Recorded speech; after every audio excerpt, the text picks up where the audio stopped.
Brady from BGWX live doing another breakdown here of the weather here tonight. We're going to be breaking down the upcoming pattern here. It's a reload of our current pattern, basically. And we're going to be talking about potential already maybe some storm signals to keep an eye on down the line and how we can, try to progress here and look at things and, obviously always take the angle of what how can we get a snowstorm here, but what are the pieces at play to make that happen? So come on in, take a walk, and let me get set up here and we'll have some fun.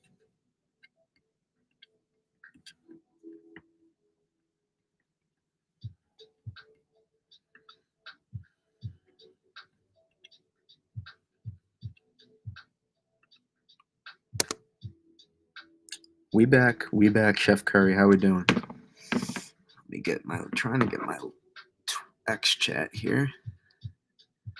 Don't know why X makes it so restricting for me to view my own stream, but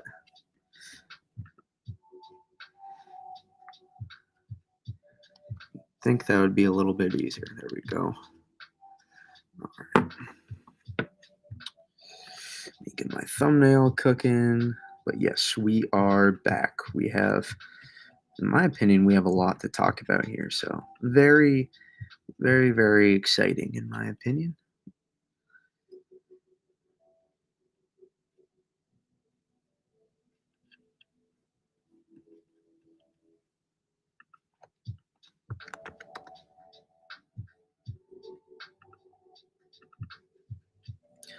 Alrighty, we got the thumbnail. Again, how are we doing, everybody?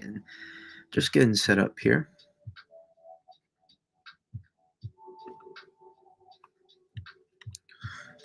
Again, we are live on YouTube and X. If you're not subscribed to YouTube, subscribe if you enjoy your viewing experience on there. Hit the like if you haven't already on YouTube. And yes, it's fun times over there too if you're on X. So always feel free to come on in because it's good vibes over there in the YouTube chat. John, thank you very much. Thank you for watching. Appreciate it very much. Yeah, we'll go to the GFS. Pretty good snow event yesterday, huh? Not bad. Not bad. Thought it delivered pretty well, in my opinion.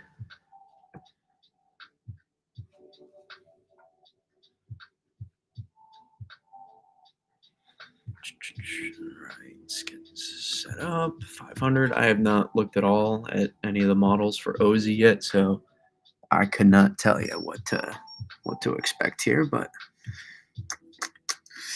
yeah. All right. Waiting for people to filter in here, but we can gradually get started. Start laying down the groundwork here. I'm very excited about the second part of the pattern here. This reload is what I'm calling it. We have a nice polar vortex stretch that's going to be happening this week. Nothing crazy here. We can use the GFS for this is fine. I know. Believe me, I'm just as skeptical as a lot of you are about this model after last time, but it did sniff out how some of the stuff was going to trend a little bit, but we'll see. We'll kind of see how it progresses, but it works fine for the point. We watch maybe some light snow potential Tuesday, Wednesday. There are certainly on the table for that. Could be some, and then maybe another. There could be something at least at upper level. 500 looks interesting, even if there's nothing showing here.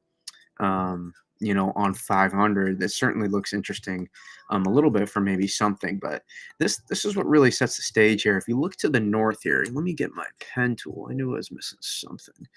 Let me get my pen tool so you guys can see what I'm talking about and not just follow a cursor.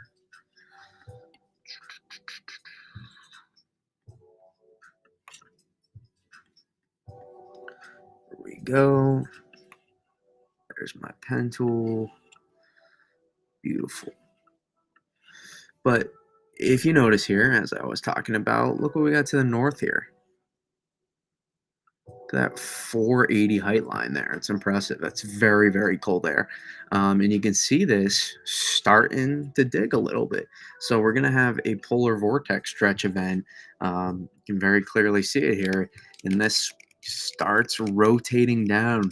Look how this happens. You see this polar vortex gets stretched out. Literally, you can see it gets stretched out, squeezed here, this upper level energy you can see it gets forced down here from the polar vortex here. And what this allows, it really puts in cold air in place. And then as we go to 500 height, what you're going to notice here, and again, there's pretty decent consensus on the general idea. So again, I really don't mind using the GFS because we're going to look at the new run anyways. But what ends up happening here that you can see at 500 coming down, a lot of questions about. Isn't that a cutter look? Not necessarily. Just because you have troughing over the central U.S. and deep troughing, it does not mean you have a cutter look. This is definitely not a cutter look whatsoever. I told you guys to be on the lookout for this to kind of suppress a little bit, and that's kind of what we've seen here a little bit. And um, and that's what has gotten me, pretty intrigued about this upcoming pattern is, there's opportunities here to be able to cash out a little bit. And that's that's kind of why we're here breaking this down. So, but this isn't a cutter look. Look where your 540 line is. You can see it's not all the way dug in here to the trough. Not height line aren't, screaming northward. This isn't a negatively tilted trough. Very positively tilted at this point, and that cold air is working down. But then, what you see happens here, look what ends up developing here. Big Alaskan ridge here in the western U.S., not overpowering either. And then an eastern ridge here. This is very much more significant eastern ridging than we had in place. We had zero pretty much just a week south of Southwest Atlantic ridge on the last setup here. And look what happens here. What model's starting to get now? This is what I've been talking about. We're working more vertical here with our ridging. I don't know how this compares to last run. Let me just take a peek here. Yeah, even more. No, not maybe not as much as the last run. I liked last run's vertical a little bit better. But what we have been doing at least is working a little bit more vertical here with the ridging over the past couple days. So it's gotten a little bit more suppressed as the look, but for me, I like this look even more than what we had originally. This increases the ceiling for some of our storm setups here with the southeast ridge that works like this. It forces storm tracks, more of this. Now we can work maybe a little bit more vertical with storm tracks, just a little bit more. Maybe we do risk suppression a little bit, but when we have really strong Atlantic ridging here, so I'm fairly confident at least the beginning part of this second part of the pattern here, should be able to produce fairly well here. And obviously a little bit different of an evolution here on this run. So models kind of struggling to make up their minds, somewhat here from run to run. Not going to be as pretty as that 18Z GFS for sure. That was quite a beautiful run here. So you can kind of play it out here. 500, not as pretty as the last run here. The Atlantic ridging a little bit too. Will that play? Intriguing, and this gets too suppressed. You're too strong with the first wave, and then the next one gets shunted out. So I'm not a fan of that, but we're not worrying about the specifics quite yet. There's different evolutions, from run to run. You can see here, produces a nice storm, but very interior storm here, and that is almost kind of a cutter, but it's the first part. That we do risk the first part of this being more an interior favorite setup potentially. But I really wouldn't worry about the specifics of each GFS run, too far out, especially the GFS right now. Really not too concerned, even though that 18Z was obviously a lot better of a run there. But play that out. You see 18Z, OZ. You see right here, this is the key right here. This was the run-to-run change. Not that it matters too far out, but, I want to keep building. This is where I'm looking at. The more ridging we can build up here, not necessarily over Greenland into the west, I want to build more vertical ridging out here. I want to trap storms to go up the coast here. That's what I would like to do. Here we and this run to run change is not what I want to see whatsoever. Little disgusting, to be honest. Don't not a fan of that, so to say. But yeah, this wouldn't get the job done whatsoever. But again, doesn't matter. It doesn't matter too much. The run to run you see, and they're changing a good amount. So I'm not really all that concerned. You can see that 18Z to OZ, run to run change. We don't want that. We don't. In my opinion, I would prefer not to see a more southeast ridge look. I'd like to see just more complete vertical Atlantic ridging here, and that's going to force storm tracks to go further north here, at least the second one. So especially, so that is disgusting, but really just one run. So I'm not really all too worried about the specifics of some of these runs, so far out. But obviously that wouldn't be fun. But again, this is about where the GFS start questioning it, obviously, a little bit, because it's been a little bit on the fritz lately. But you can see the Canadian kind of paint the picture as well. A little bit different here, as you can see. Canadian doesn't really get anything out the first one at all, and ends up getting that wave here at 500 to come through, and it's mainly just more one storm threat versus the GFS showing two, actually. And you see that here at 500. You can see Canadian really get big old storm cooking there, and it's not going to look as it's not going to need to look as schmexy, sexy, whatever you want to call it, at 500.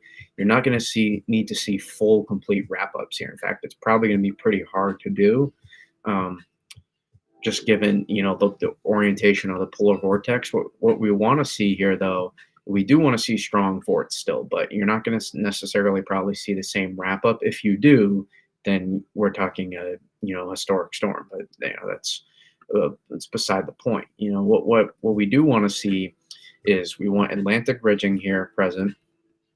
We want Atlantic ridging along with our western high here. And with this, there comes some risks. If this western ridge is too strong, then maybe we suppress what goes on here. If this Atlantic ridge, it was very strong here, and on the first part of this run, you can see 12Z to OZ here. You can see, definitely increasing the strength of that ridge on this run. That causes a little bit of a problem here, and not necessarily a problem, but a difference. And that's going to allow, prevent suppression from happening. So, again, I would love to see us get more vertical if we can on the ridging. We did that today. That was kind of one of the changes in some of these model runs here. So I was quite a fan of what we saw on models today. It was really, really good in my opinion, just the general. So even though it doesn't show what I would love to see, but it's still pretty good. And even then, I'm not going to complain anytime we can get a snowstorm. But I'm always trying to see how we can get the highest ceiling, and just in general, I would love to. I think just in general, working more vertical will give us more margin for error for some of these events. Chance of snow squalls at the Arctic front Tuesday. Yeah, we talked about a little bit. Tuesday, Wednesday, there's some chance for some a little bit of snow. Good upper level energy moving through, so could be some spotty snow to keep an eye on there. You were late, Sean. That's on you, my man.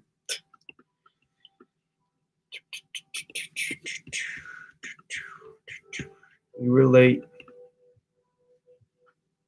All right, let's go back to the GFS.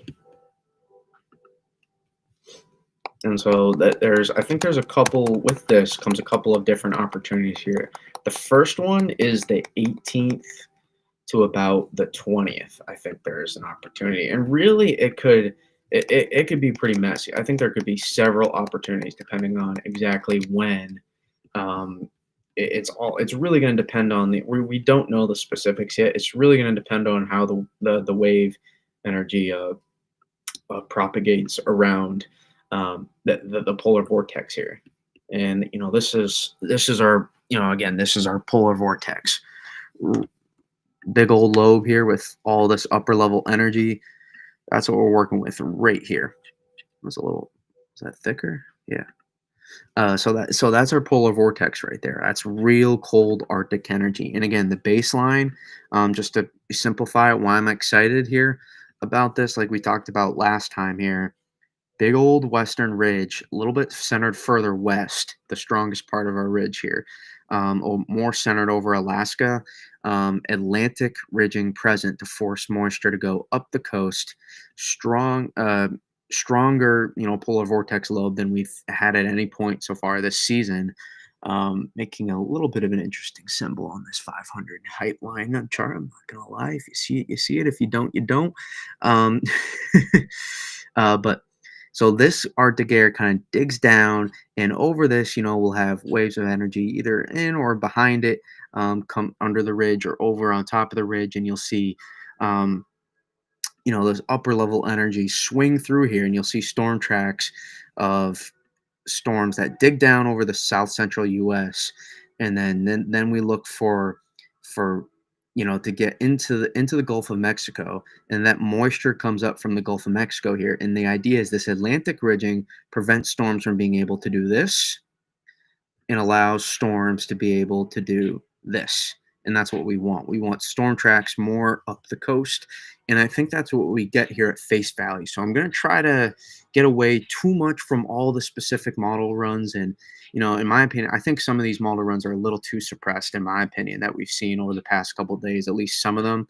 When you have such strong Atlantic ridging, like shown here, like five, what is I mean, when you got a 591, like, southeast ridge here, it's going to be really hard. Obviously, you see that this one first part here on the GFS is an interior, but even after this, I mean, one thing that could be a concern maybe is stream separation between if we have multiple storms, could be stream separation theoretically, which is again why I would love to work upward with some of this Atlantic ridging. But again, even behind that, even if you struggle with stream separation theoretically a little bit on some of these model runs, the consistent flow of moisture working up the coast, and you have a strong upper level energy, and you can get a little bit of a phase that can kind of negate some of your concerns here with stream separation, potentially down the line here. Again, this isn't one single operational run, so I would love to see more ensemble look.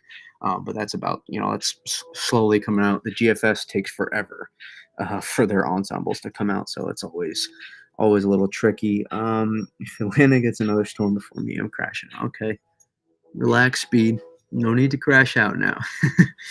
um, but So yeah, so that's the idea. We work moisture up the coast, strong. It creates a strong um, thermal gradient, and then you'll see that that baroclinic zone set up somewhere just offshore around the coastline, and that's what creates you know some significant snowstorms. So this is, I think we'll see some more events here.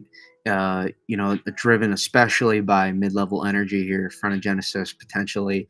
Some of these storm events, depending on where they track. I know that's very specific terminology for being so far out, but you'll see the mid levels for some of these storms that come through, I think will really be key, because 500 on some of these might look messy, but at 700 you'll look at it and be like, whoa, that looks juicy. So that's kind of the idea. I don't have an idea again with any of these storm tracks. It will keep going from run to run.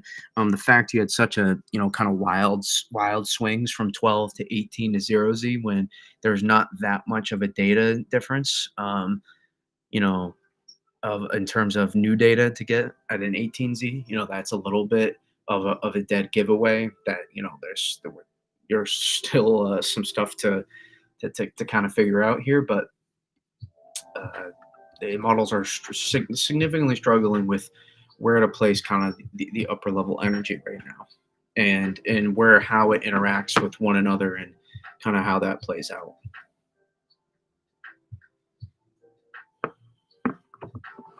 So I wouldn't, I really would stick away from looking at all these surface maps right now. But to each its own. Like, that 500 look there, I guess that is a little bit more of an interior look on that one, but that's just one run. You can see the last run where it was 18Z, you can see is way out there, and this run it's here, here. That makes a difference. You can see it. You see how much more that digs there, and that kind of suppresses the next one much more at 0Z. So it doesn't allow that next wave to be able to come up, and you miss your storm threat. So theoretically, if you have two storms here, you could get both theoretically. Some models have kind of been going back and forth, but Canadian doesn't even. It's been performing a little bit better lately, so I have to give it some credit, but still sometimes is I still don't fully trust this model. Safe to say, in my opinion, but you can see Canadian doesn't really have much, very very light in the beginning here, or a lot of it just really gets shunted offshore, uh, and then eventually it brings the next one comes in, and you get a pretty big storm on the Canadian, even though that doesn't look like a lot at 500. It's my point. It's a real late development at 700. You can see you have a lot of action going on at 700.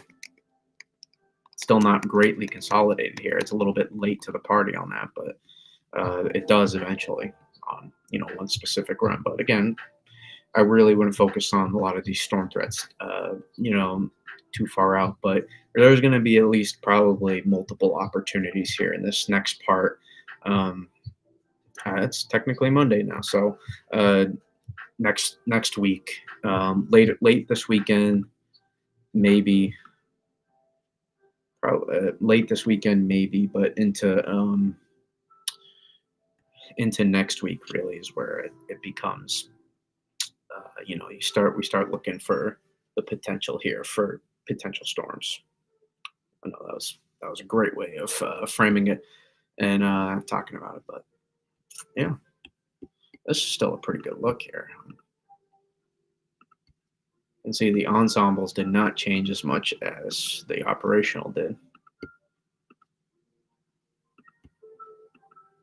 Maybe a little bit less vertical with the ridging, but you can see not as big of a change from the ensembles to the operational. So maybe just a little bit more fun here on the. You can see a little bit stronger with that western ridge, but didn't really move it too much further east, that western ridge. And the Atlantic ridge, just ticked a little bit west in the beginning here of this run. Again, I would love to see, this is kind of what I'm watching on a lot of these runs. Actually, you could technically argue, got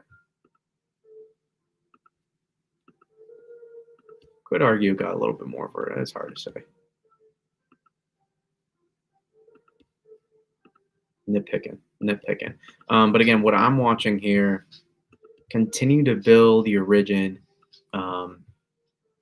right in here. This is where I'm watching. This is where I'm watching. This is a pretty important part on piece here. If you notice, I put an image out the other day.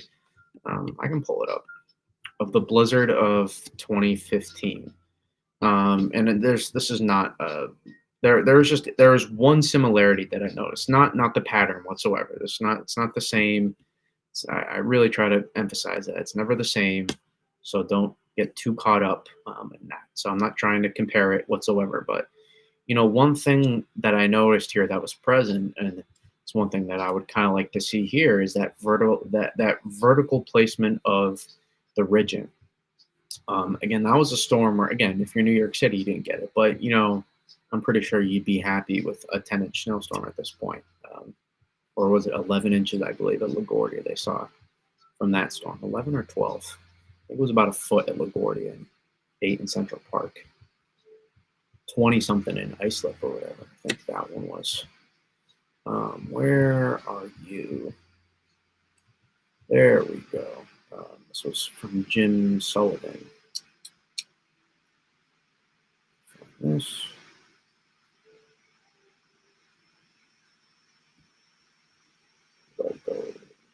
Click on this. There we go. Make it nice and big.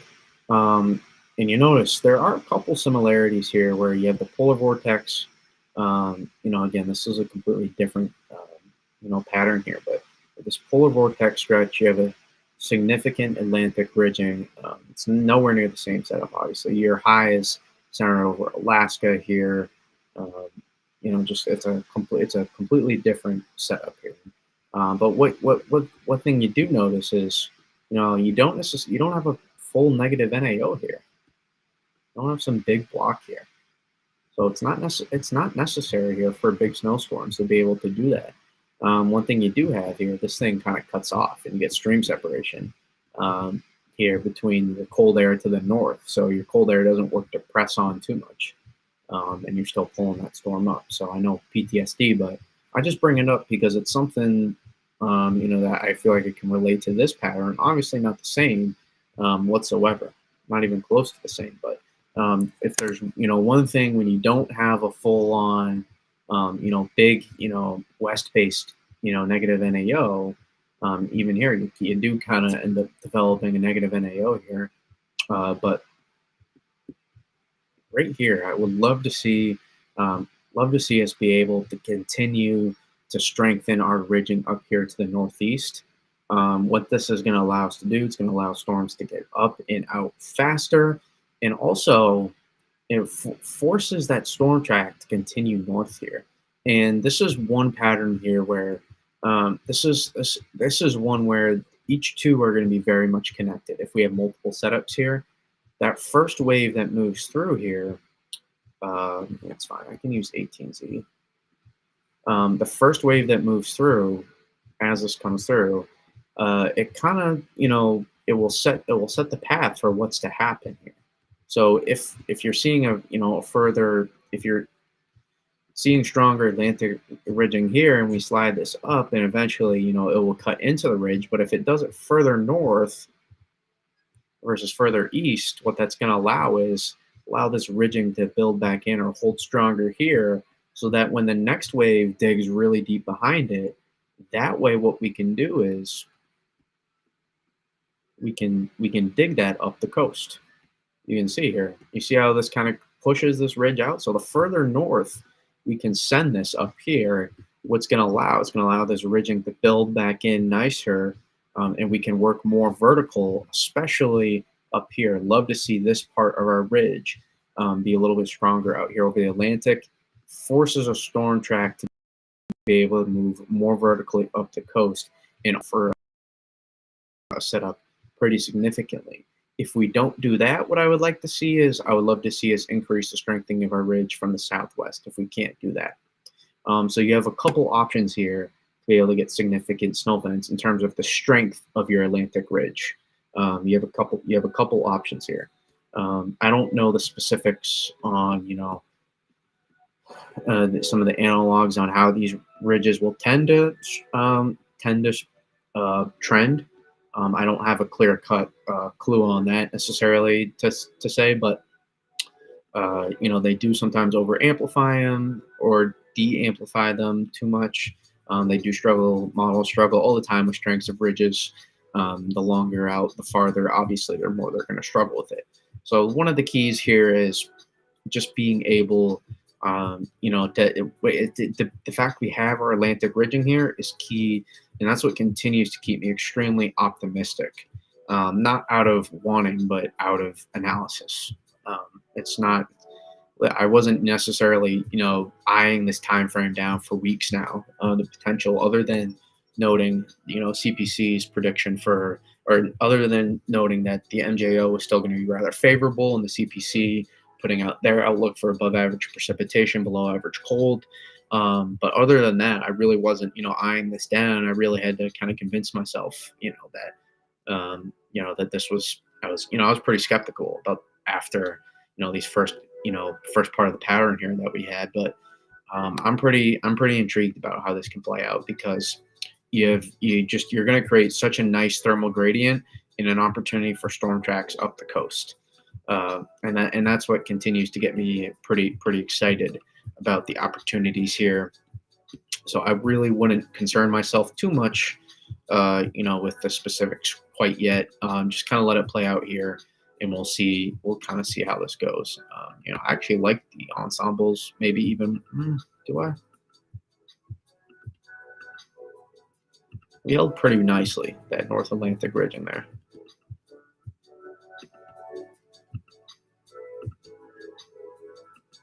It's pretty nice still. I would love to see, again, the only thing I would like to see is get stronger ridging up here towards Newfoundland up here.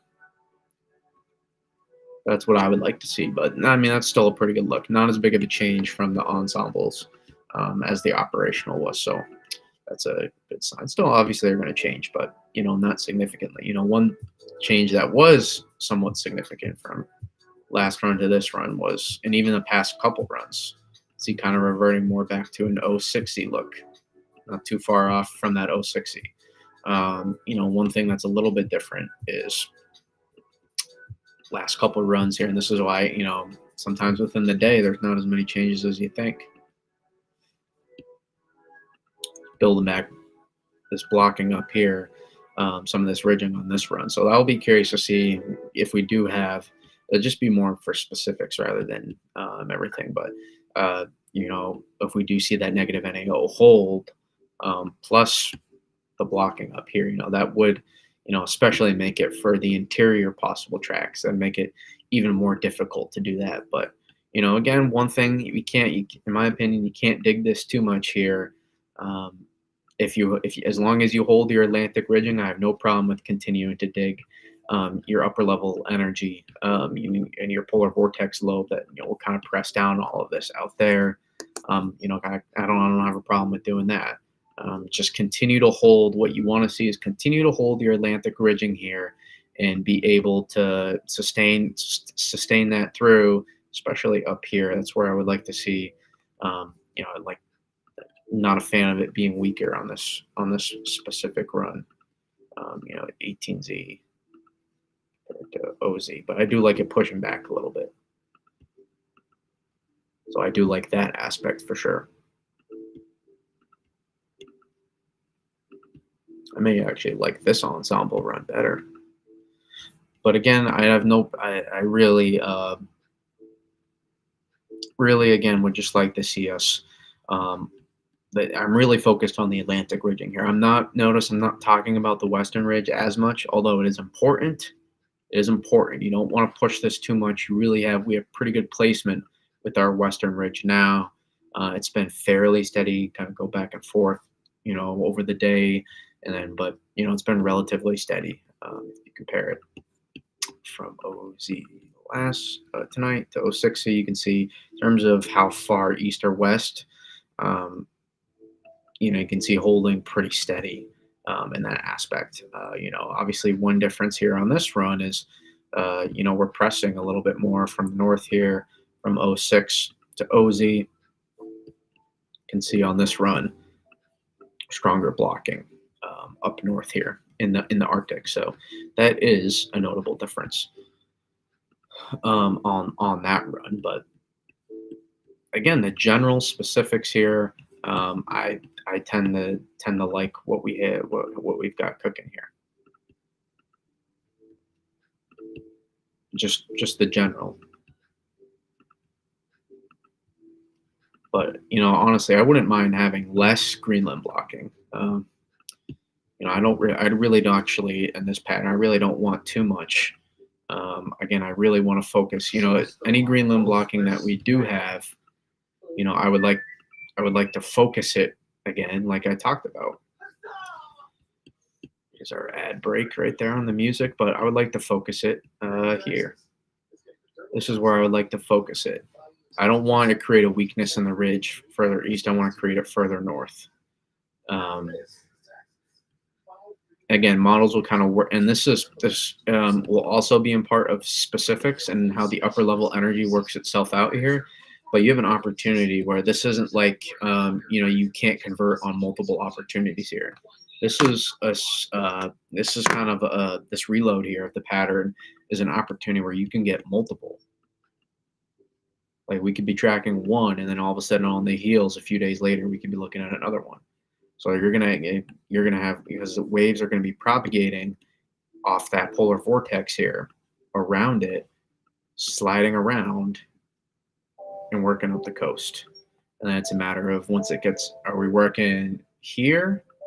Are we working here? Or are we working closer to here?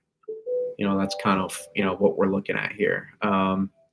Again, these two is what we kind of want here. We would love to see storm tracks here.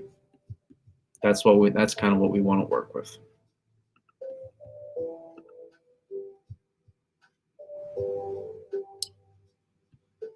But it's a good reload of the pattern here. It's not anything,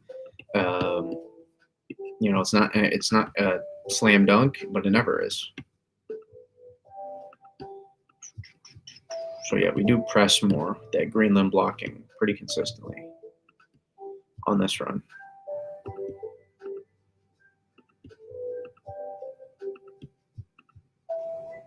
It's 12Z. It was beautiful. It's pretty good right there. Like how vertical we're working. I don't want to press. I really don't want to press too much here on our polar vortex. Again, I'm fine with pressing on this more, but you've got to continue to build in the strength of this ridge here. I will say one thing that we probably do have working for us is models do tend to underdo the strength here of this southeast ridge a lot of times, often, especially into the medium and long range. Models for sure struggle with being able to handle the strength of that.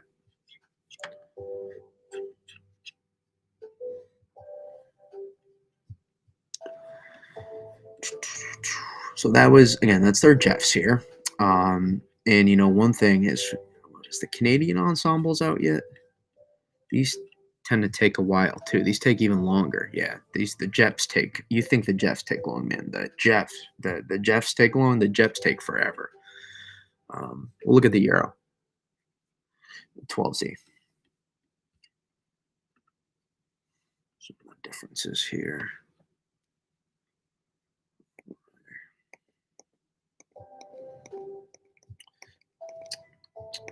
Let's see the Euro. You can see a little bit different on the Euro, the orientation of how things play out.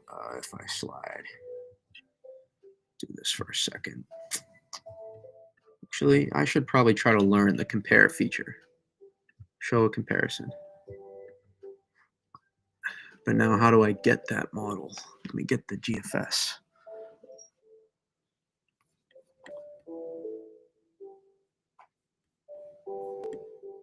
Maps. Oh, wait, no, I want the Euro though too.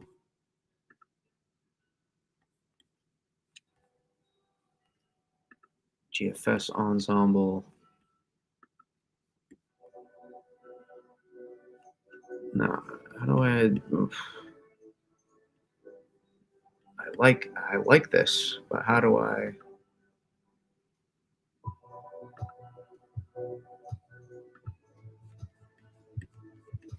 No, so I'm going back to I'll figure it out another time. If I slide here.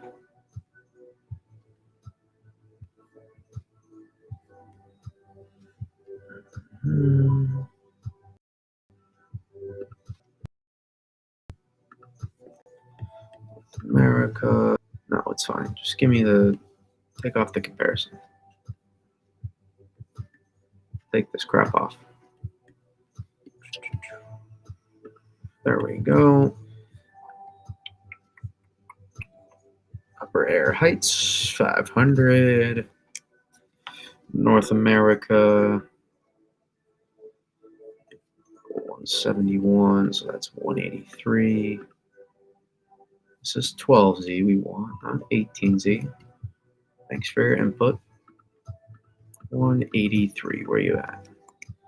Oh, 186, can't compare, so 174. So there's, you can see a little bit of a difference here. The GFS obviously has stronger, there's two differences that kind of almost even themselves out here. Euro's a little bit weaker with ridging up here, but but it's also weaker with ridging up here. So it's not pressing quite as much here, but it's also not as strong here. Um, and so that almost will even themselves out a little bit. And the euro is obviously a little bit stronger, with the angle of the Atlantic ridging here. So there's a little bit of some differences. Euro has a little bit more of a stronger of a southeastern part of our Atlantic ridge here, um, southeast ridge, and here on the GFS, stronger ridging up here and obviously back into Greenland. So it's not a huge difference, but it is a difference, and that will be something the models will kind of have to work themselves out. And I will say the euros kind of worked a little bit more away from that, and you can see the euro actually moving a little bit closer to a GFS a little bit here with more vertical blocking, especially from yesterday too. That's one thing we saw changed is you can see the euro building the strength of this ridge. In my opinion, right now, I am less concerned about interior. Maybe originally I was. I'm not quite as much now. Just given how much the polar vortex is going to be pressing down at the moment. For the moment, I would like to see the Atlantic ridging build again farther north. If we do build it farther southeast, that's fine. We can still get big snowstorms. That you can definitely still get big snowstorms. But in my opinion, not only do you give more margin for error to get more snow, but I think you increase the ceiling if you build your ridging in farther north. So that's what I would like to see personally. Continue to work more vertical with the Atlantic ridging. That's kind of what I'm focusing on, at least for me personally. Others have their way of doing things, but 213 we'll go to 216 then. So there's the euro. I mean, again, you can see the difference. So one thing on the 12Z euro is it's pressing, the polar vortex isn't being pressed as much. But at the same time, you can see the euro also a little bit weaker up here with our Atlantic ridging. And this is almost a little bit better, I would argue, almost. Again, the happy medium, we can work in between of these two where we're not quite pressing as much on it's fine to still press on the polar vortex, but what I would love to see here is continue to work this part of our ridging in, continue to force this more north. I love the location here. That first storm setup or whatever, you can kind of see that, and you almost get not quite a little bit more of a unique 50-50 look there, obviously, but more of a north-south 50-50 look. But again, the first storm that goes is going to lay the ground for where the next one goes. And in my opinion, the more vertical you work the ridging here, the more you can cash in on more snow, in my opinion. So what was this, 234? What was it here?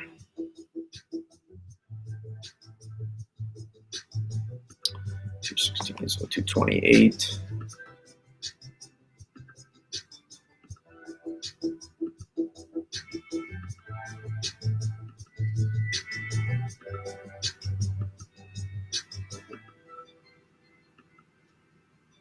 Yeah, I mean, one thing I really just would like to see is one thing I like more on the euro than I do the GFS is the strength of the ridging out here. That's one thing I like a lot more on the euro than the GFS. So we'll kind of see where the euro goes with that tonight. See the OZ's operationals starting to come out now, I'm guessing. So we'll peep that, obviously, and we'll see kind of how that plays out. Euro ensembles load out way faster than the GFS, so we will peep that as well. It's 12, you can see, but there's definitely more opportunities for snowstorms here with this pattern. But I don't really have quite a feel yet on where exactly. I think we're starting to get some idea of potential how the storm signals play out, but I really use caution with getting too much into specifics here. I really would use caution. I just don't think we're close enough yet to really have good feel on how exactly some of these are going to play out. The first part of this moves through, um, in my opinion, this doesn't define whether or not it's really the next one. I think would either make or break more whether next week we would see snow, um, or next week into next week whether or not we'd have a snowstorm.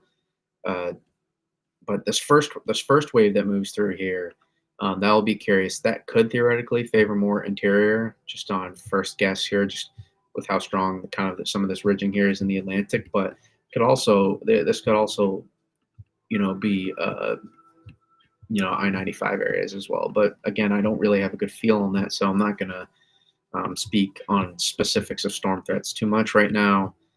Even though there is something again about a week out that we're starting to maybe keep an eye on, but and some people are already talking about like 9 days out, uh, and it's like I guess you can kind of identify. We can identify the pattern, and we can identify a setup. We can identify a setup, but the specifics of what it looks like, where exactly, like really not a good feel quite yet with that. Not a good feel. Um, general idea is, again, somewhere close to the coast. I think a storm track, will depend on strength of our ridges, and these will kind of be our train tracks. Like Moses part in the Red Sea here. These are our train tracks for our storms to go.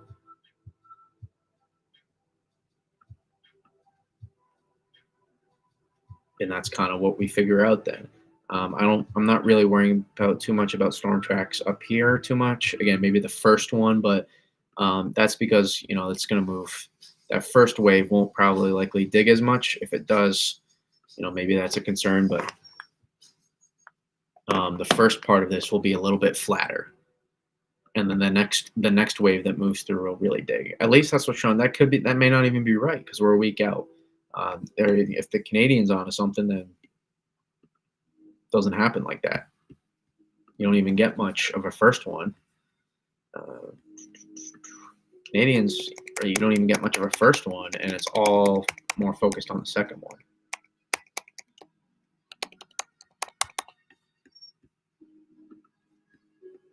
So interesting there. Canadian ensemble. All right, it's loading up quick. It just takes a little bit, but once it does, that's the look on the Canadian. The 12Z GEFS, I didn't post it because I feel like we kind of did enough of that last time. But the 12Z GEFS was maybe one of the most ridiculous ensemble maps I've ever seen before for a surface snow. Again, those are 10-to-1 maps, so don't look too much into them. But that was a ridiculous.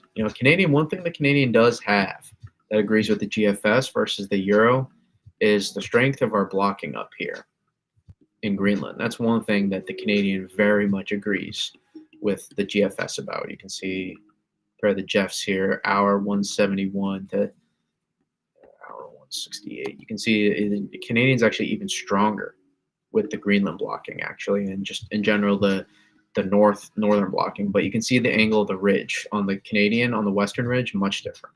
You can see it's a little bit higher up, backs off a little bit more, and it's also much stronger with the Atlantic ridging. In terms of, I like the angle more on the GFS.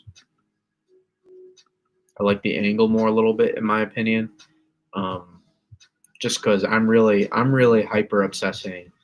If we don't get it, we don't. But I would really love to see the strength of this part of our ridging build in.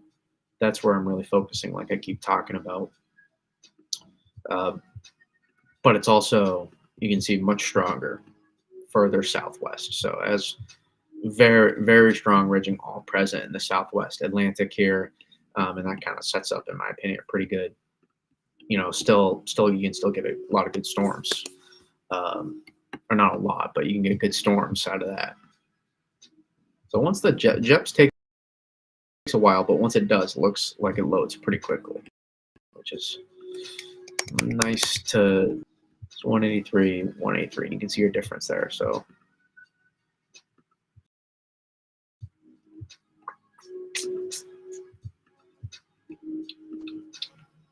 In my opinion, both looks are pretty decent, but present different opportunities. But again, always a chaser. So, one thing, again, I keep talking about this, but the way you force more vertical storm tracks is you build in this part of your region right here. Okay, we can have this back off. I'm fine with this. I'm fine with this backing off. But as a result, you need to build in this stronger. If you do both, if you back off too much, then it's going to go south. Or if you build in too much of your ridge all around, if you just build all of this in too much, then you worry about more interior threats.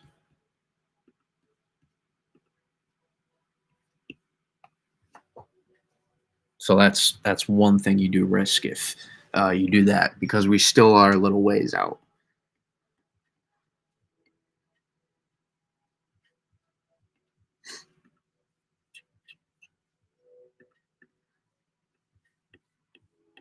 But that 12Z, I'll show you the 12Z GEPS, man. That was a hell of a run. Northeast. I mean, take a look at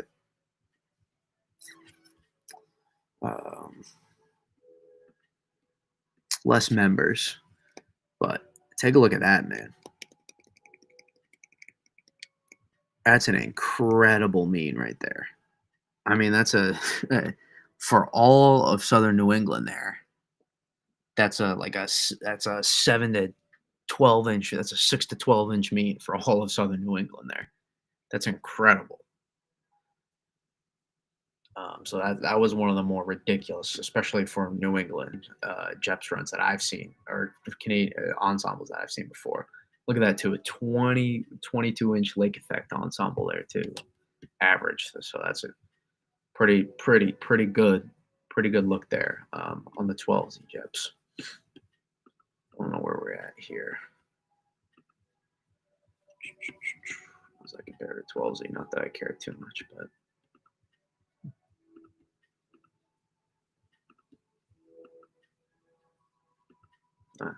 There's no need to break that down.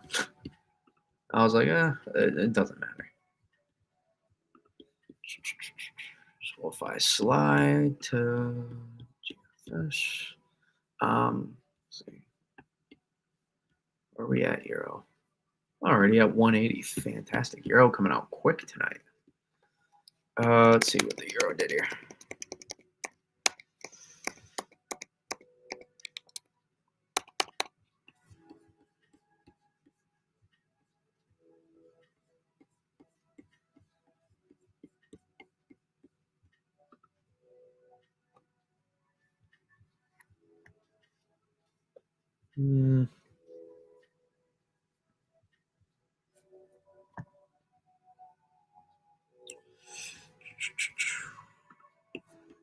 Zero Z, 12Z. You're a little bit more suppressed with the first wave, I think. Dug it a little bit more, but a little bit weaker. That first one. See that 12Z, OZ. So I wonder if that means it's gonna strengthen the one behind it more, or did it dig it too much to kind of suppress the wave after?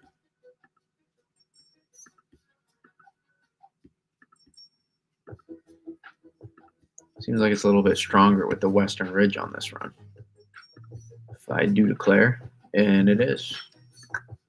But it is also stronger with the Atlantic, which I love. I love that. I love part of this run to run change. So maybe the result on this Euro run isn't perfect. But this is exactly where I want to see us build the ridge here. It's exactly where I want to see it. Would have loved the western ridge to back off a little bit more, just a little bit more on that, but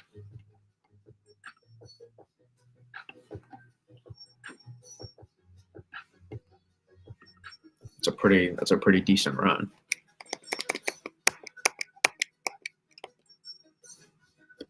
So there's OZ, 12Z. You see the angle of it shift a little bit. So technically, like last run, you'll look at it and be like, oh, that was closer. and you'll look at it, oh, it's a little too offshore here, and you don't get the stream separation at all whatsoever. You definitely don't get the stream separation necessary.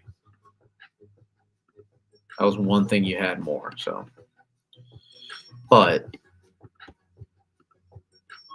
I love that we did that. I honestly love this run to run change, even though it doesn't look. I just did the Western Ridge was the key there. Completely changed. That's a immediate. That big of a change on the Western Ridge is kind of a red flag for something. So I don't know what to do with that, but kind of offsets here. So I love what we did with the Eastern Ridge here. This is exactly what I want to do. Continue to build, this part of the ridge here. And this was an operational run 9 days out as well. But there's OZ. You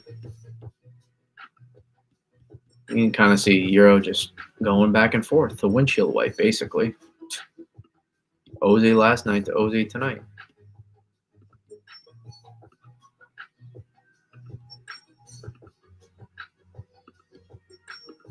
Get that Atlantic Ridge in the same spot as it was now.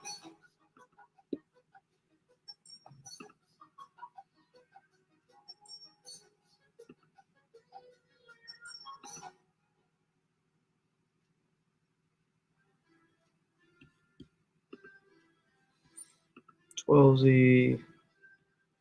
There's OZ.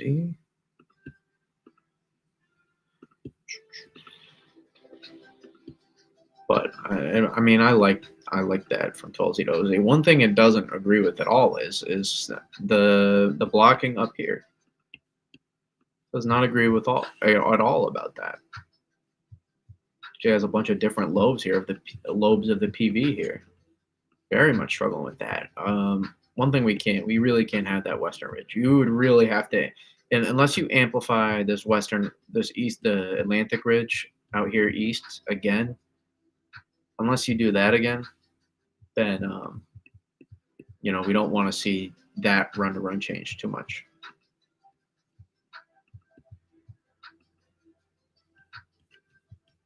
So I don't know. People will, go, oh, suppression again. It's over. It's just whatever. Just let them talk, do their thing, and it's whatever. It's the same stuff always the same stuff. I don't know. I think you have a higher ceiling, in my opinion, by building the Atlantic bridging. So I like the run to run change, in my opinion. On the Atlantic Ridge. That's what I'm going to keep focusing on. I have no idea what models are going to do with the Western Ridge. You can see some models they're just changing back and forth. The Euro has zero clue. One thing that's very different. Look, the center of the ridge was focused over Alaska more on this run. Now it's focused on British Columbia on the OZ. So I'd be more curious to see what the ensemble looks like, not the operational for this far out. So you can kind of let people, do their thing, like suppression, it's over, let them do all that fun stuff because of one operational run 7 to 10 days out. But, I'm really not too concerned about that, right now. And even as much as you do suppress here, I mean, look how strong it'd be really hard to, you'd have to have such a lack of stream separation here to really not get something to try to ride up with that strong of an Atlantic Ridge there. It'd be very, very difficult.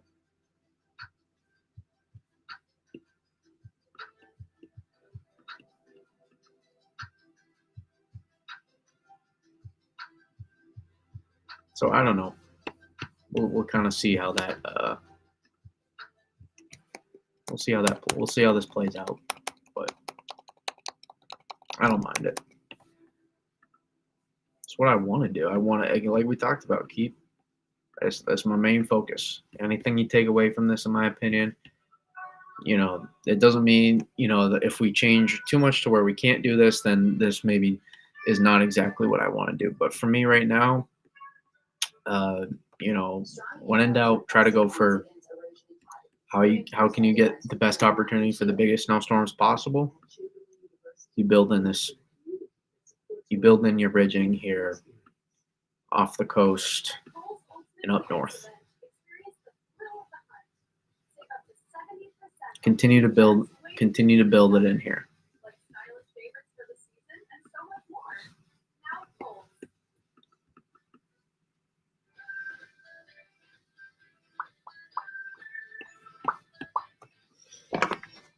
We don't need our commercials too much. It's free sponsorships. Yeah, so there's your OZ Euro. No fancy long range bombs tonight, so to say, but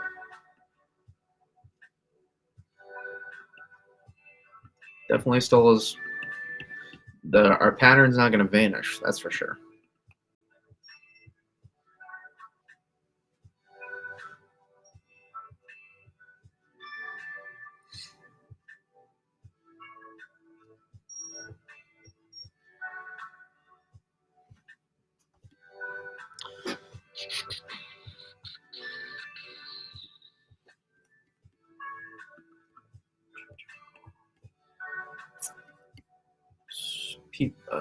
Where are the GFS ensembles yet?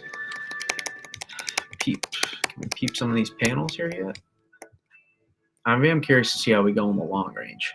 One thing I will say is, yeah, I do like that a little bit.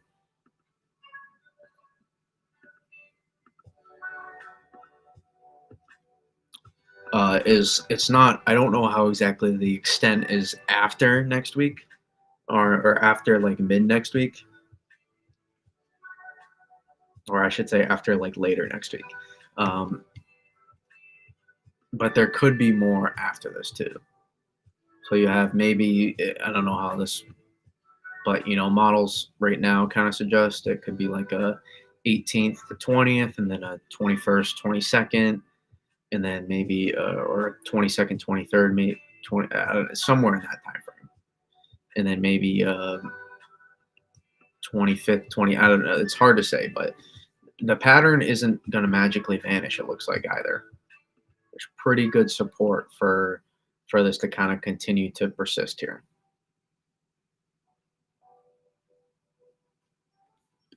So again, I put out something. I'm pretty intrigued. I think the winter is going to work out just in general overall pretty well. Just because I had someone I'm really worried about it. Snowing. I want to see snow, not cold. And I was like, well, if you have cold enough in place for long enough, at some point you're probably gonna get a decent snowstorm. Just statistically speaking, you have a pretty good shot.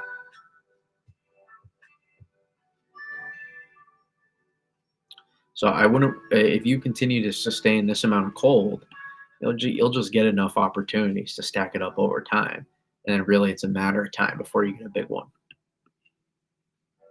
in my opinion. But it's not guaranteed. But if you are to continue to hold this pattern as well as models are suggesting now, that's not a pattern that suggests cold and snow is ending after this. Models are really continuing to try to open the door up for that, for the pattern to try to break down, but it's not going away. It's every time it tries to cancel the, or try to, go to the end of the pattern, it just doesn't do that. This time frame here was supposedly when Western troughing was going to take place, and it was going to drop over here. That's where models had this, like a week ago or whatever. That changed. That changed big time. So models are really struggling with the long range right now. Hey, when you get into a pattern, sometimes it's hard to get rid of it, and that could work in our favor this year, potentially. You just need the right setups. So there's never a guarantee with converting these, so to say.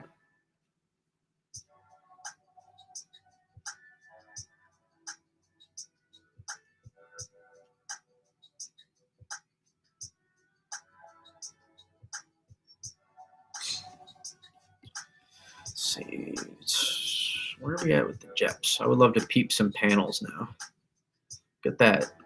The Canadian ends up loading faster than the GEFS. does take a while to come out after, but once it does, 234, 12Z, there's OZ. Man, that's a good look there. Even though it's not the same, that'd still be a real good look, in my opinion. Somewhere in that time frame. I mean, right there, that could be a little too suppressed at that point in the time frame, but reloads it again. Look at that. You still have a look at that big old, you have nice negative EPO out there. Big old Pacific block out here. Southeast ridge.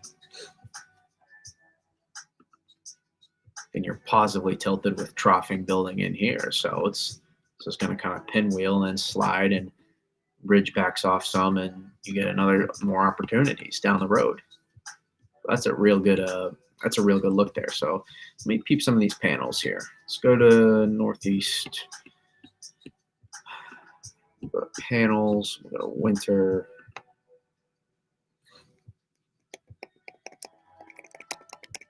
Got questions? Drop them too. You guys know I love answering you. Whatever you got to say. Canadian does have some of these hit, but this first one, 18th, 19th could be more of an interior possibly. So keep an eye on that, how that plays out. But you can see Canadian's got it's got a lot of hits in this time frame right here. This 21st to 22nd to 23rd. Look at that. A ton of hits on the Canadian. So listen, I'd be okay with that. Listen, if we have more of a southeast ridge look, we have stronger ridging in the southern part of the Atlantic, and that still allows us to, get a very significant snowstorm, even if it's a quicker mover in and out. I'd be perfectly okay with that. I'm never going to deny an opportunity for snow.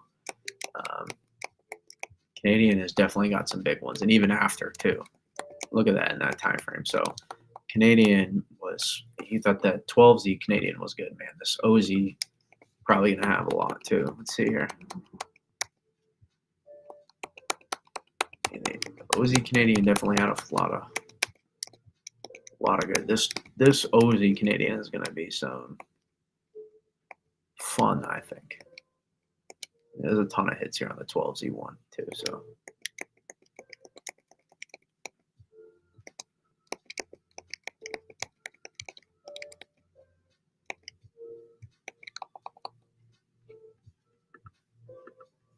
Man. Yeah, this is why I'm excited about this January. We put our fun over-unders yesterday too. We can peep those. Let's take a look at those.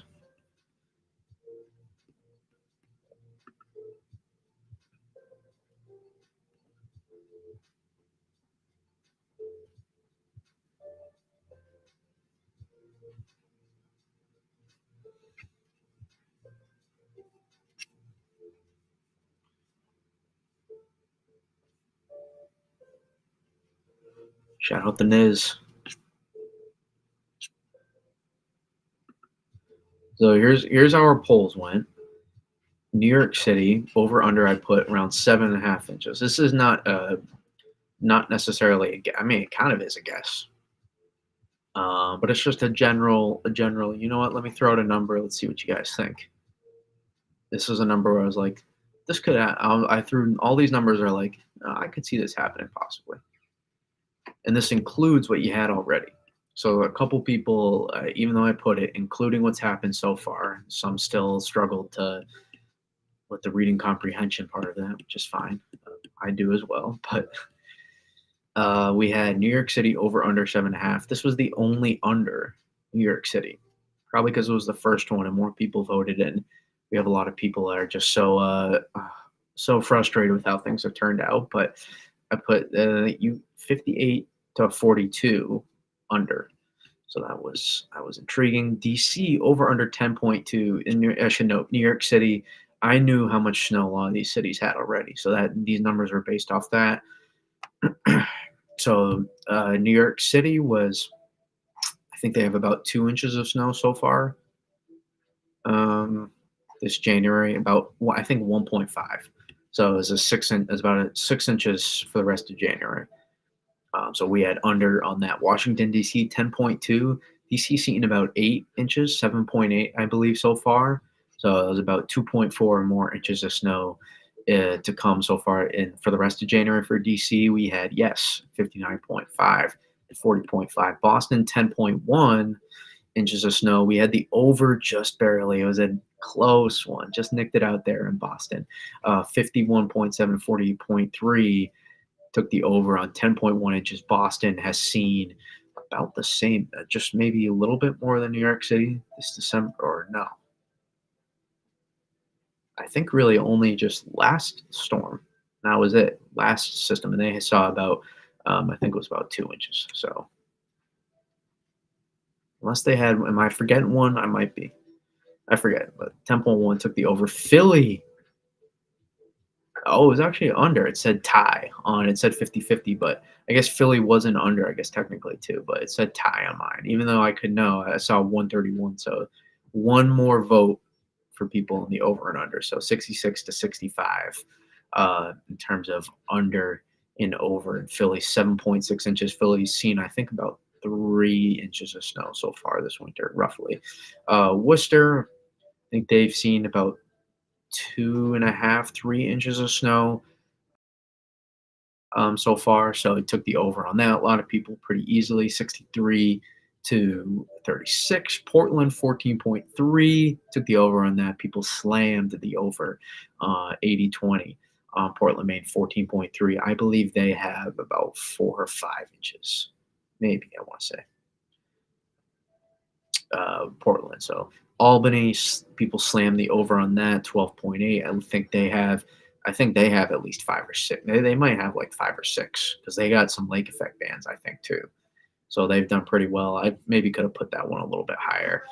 People slam that one. Hartford, we had another close call here, 54 to 45, 55-45 in Hartford. People did take the over still though, so people were still relatively intrigued by Hartford getting at least 8 inches of snow. Baltimore over under. This was another close one, 56 to 47.4. We had Baltimore 9.7. People took the over in Baltimore. Baltimore has seen, I think, about 6 inches of snow so far, at least.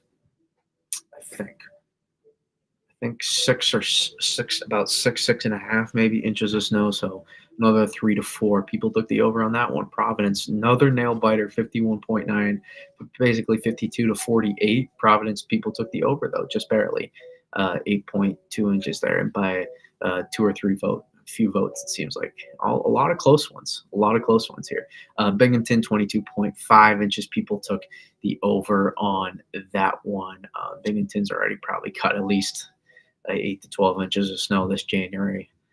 So I try to make a higher number, but people still slammed that over.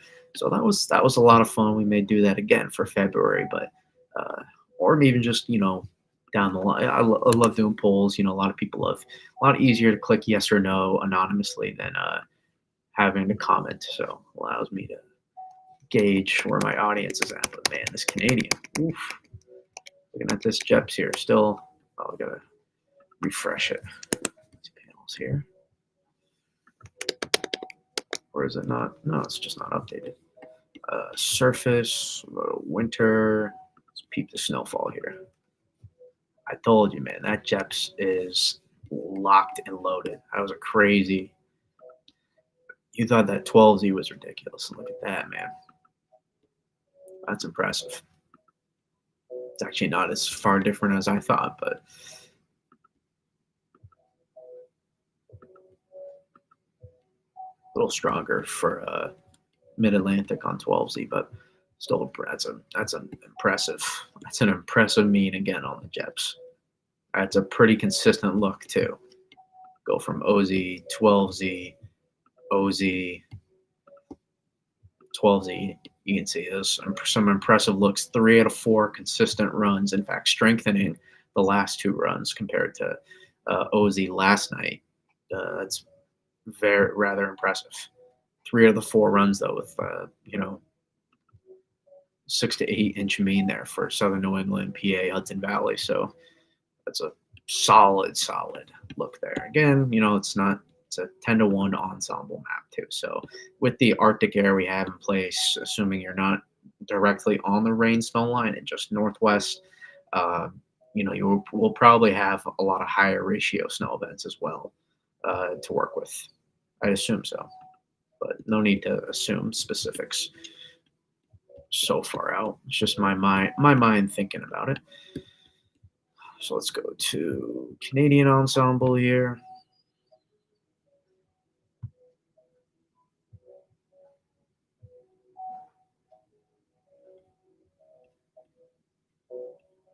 Oh, we just did that. I want a GFS ensemble. Let's do that. We'll go to the panels. Actually, first I wanted to see if there's any. Always love looking at the panels and seeing if there's any fun fantasy runs here. Panels, winter.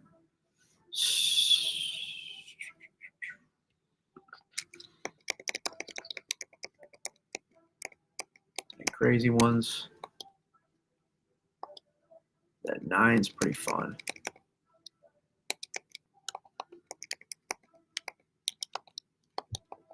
No, nothing too crazy.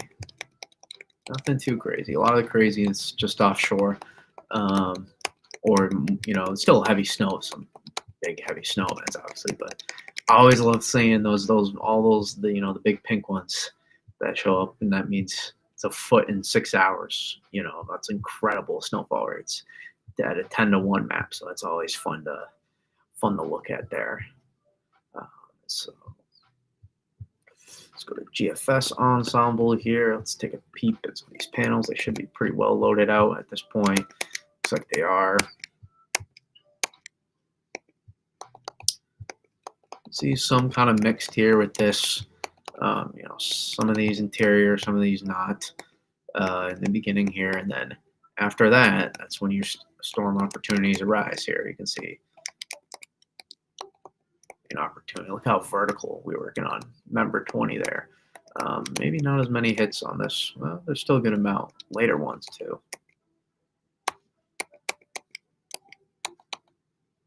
A lot of showing up here after as well for some of these. So fun stuff there. I don't know how that compared to 18Z. Is there more, less 18Z?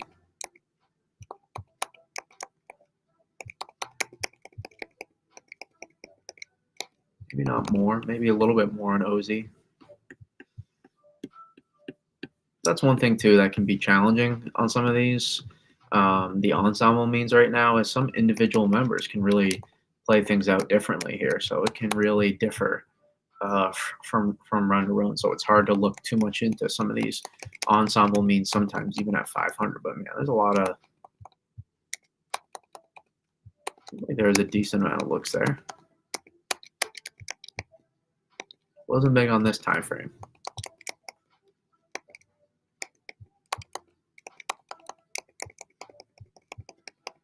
Take a peek here though.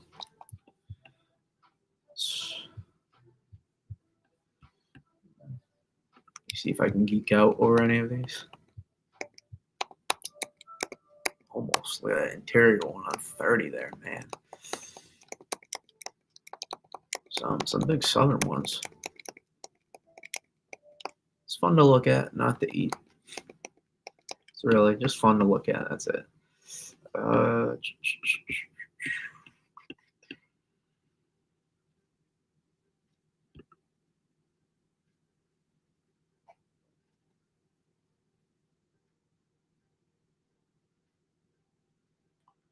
Go to snow total.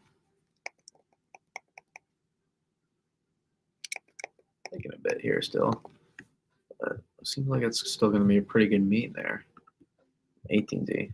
Actually, it's going to be a good amount higher. So I love to see it. So I guess I was right. A few more hits on this one.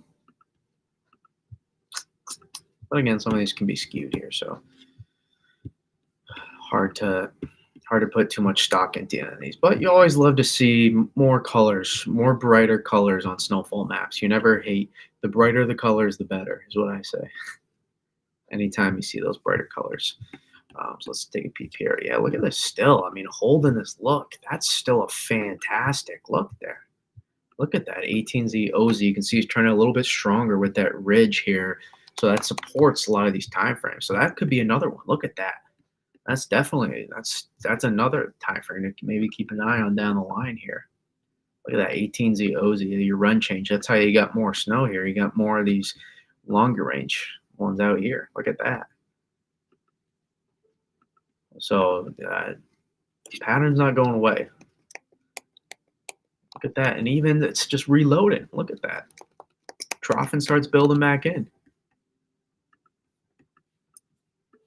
Western Ridge holds. I mean, we just continue to hold this positive P&A look out here in the Western U.S. and it is just benefiting us so greatly. It's just holding. Continue.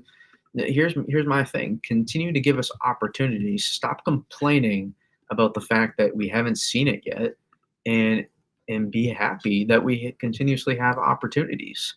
Now, I know you don't care about opportunities if they don't convert, but in order to get a snow, you have to have an opportunity first. It's what I say. When you have a good team, that means you have a lot of good players. So the better players you have, the more better players you have, the better chance you have a win on a more consistent basis. I love using that analogy. When you have a lot of factors that are going your way consistently over time, over the course, suggests that you have a decent shot at doing pretty well. And that's how that's kind of how I like to view things. And man, beautiful consistent look here on some of these runs. I mean, just beautiful. Beautiful.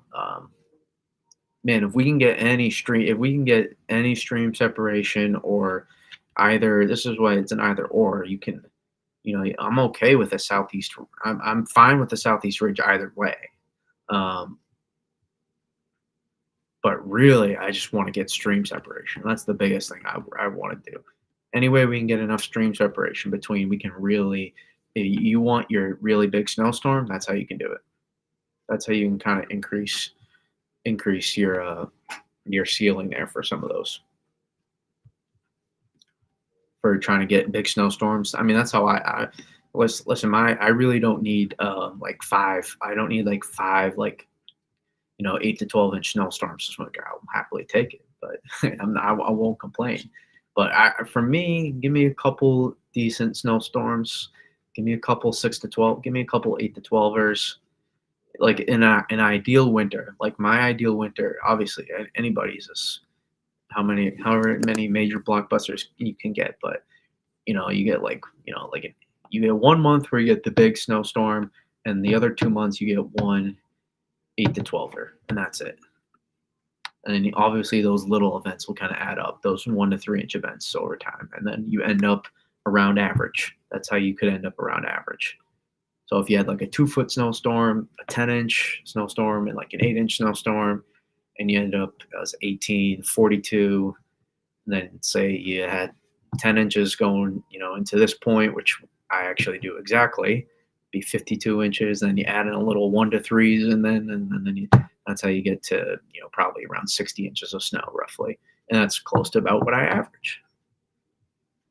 I average about 60 to 65 inches of snow winter.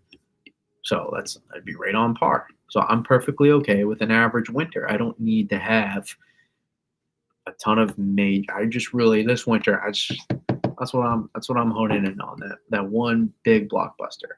That's what I want. But if I don't get it, it's fine. You move on, and there'll be plenty of more opportunities in life, hopefully, to see it. But yeah, that's me. That's kind of my game plan for how I'm hoping things shape up. But kind of trying to manifest it. But the pattern tells you what it wants. So models do lie, but the analysis doesn't based on what you see. So what we do here, 174. Let's compare this now. So this is OZ to 12Z. So what did we do here? See, we didn't do as much craziness. We did a little bit. You can see we moved the strength, we moved the location of the ridge a little bit far away from Alaska like we had here, but I mean, we didn't do it like we did on the operational. Look what we did on the operational here.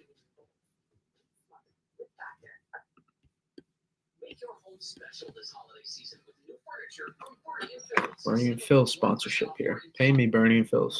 Need my moolah. Need my moolah. Again, if you're on YouTube, hit that like if you haven't already. Consider subscribing. Appreciate all you watching on X and YouTube. Very appreciated. But look what we did here on 12Z to OZ. You can see that. You see how much crazy of a difference that is, run to run.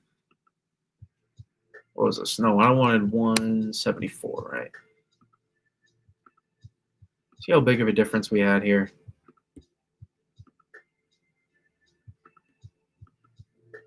It shows up more later in the run here, especially here. So I'll be focusing a little bit more on that part, but there was a decent change though. Definitely a little bit of a change in the placement of the ridge.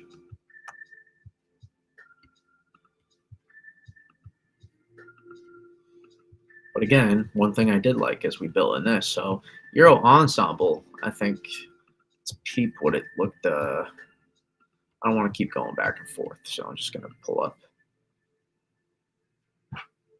Just going to pull it up on here.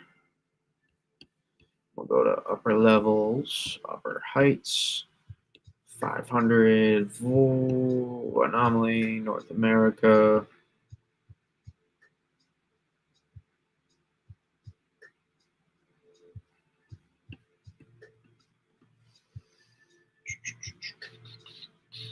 $74, 12Z, OZ. Yeah, I mean, following in line with the operational a little bit. Let's compare 174 to 174. Actually, not too far, not too crazy far off. Let's see, pressing a little bit less. See that? Operational pressing a little bit more. But I like building this part of the ridging vertical. I like building more vertical with the ridging. That's kind of how I'm describing it. Increase our height lines, strengthen our height lines up here in the North Atlantic, up by Atlantic Canada. That's what I like to do. So I like that part. I think this should still be a pretty decent look here. But that 12Z wasn't. I think in general, just this is a pretty good look.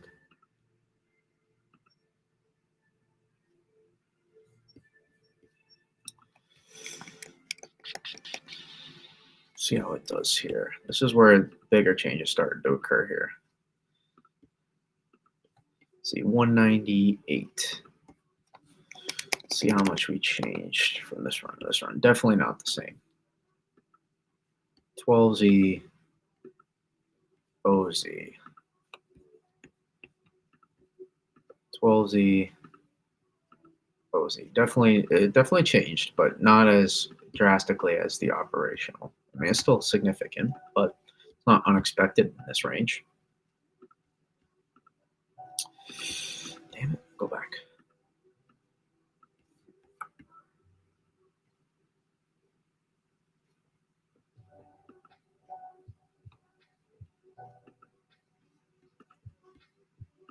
Not bad. Not bad still, though. You can see Euro increasing that blocking over Greenland like some of these other models now as well. So that's something we're trying. Oh, way too small. Way too small. Michael Scott. So if we trend this here, continue. I'm not, too against it, but, one thing I just don't want to do is suppress press our TPV, our polar vortex down. I don't want to press this down too much here. Um, Even though I would, I want to see us dig upper level energy down here. I'm fine with that digging further, but I don't want to press this down too much because then we have to, change a little bit here with our region. We have to continue to strengthen that. And now, if we do that, then that could enhance things significantly, possibly, because now you're pulling in more Arctic air.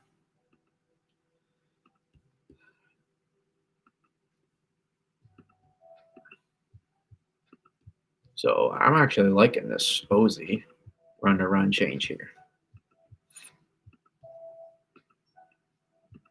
And see, the Euro's actually moved closer to the GFS over the past few days. So GFS kind of sniffed this general idea out better. For once, that we can give the GEFS some credit. We've been dogging on it, rightfully so. But for once, the GEFS kind of at least did something right. Unless we just go back to where we were then. But we can finally give the GEFS a little bit of credit here. But yeah, I mean, we press down a little bit more. But notice we don't necessarily. We do just a little bit maybe.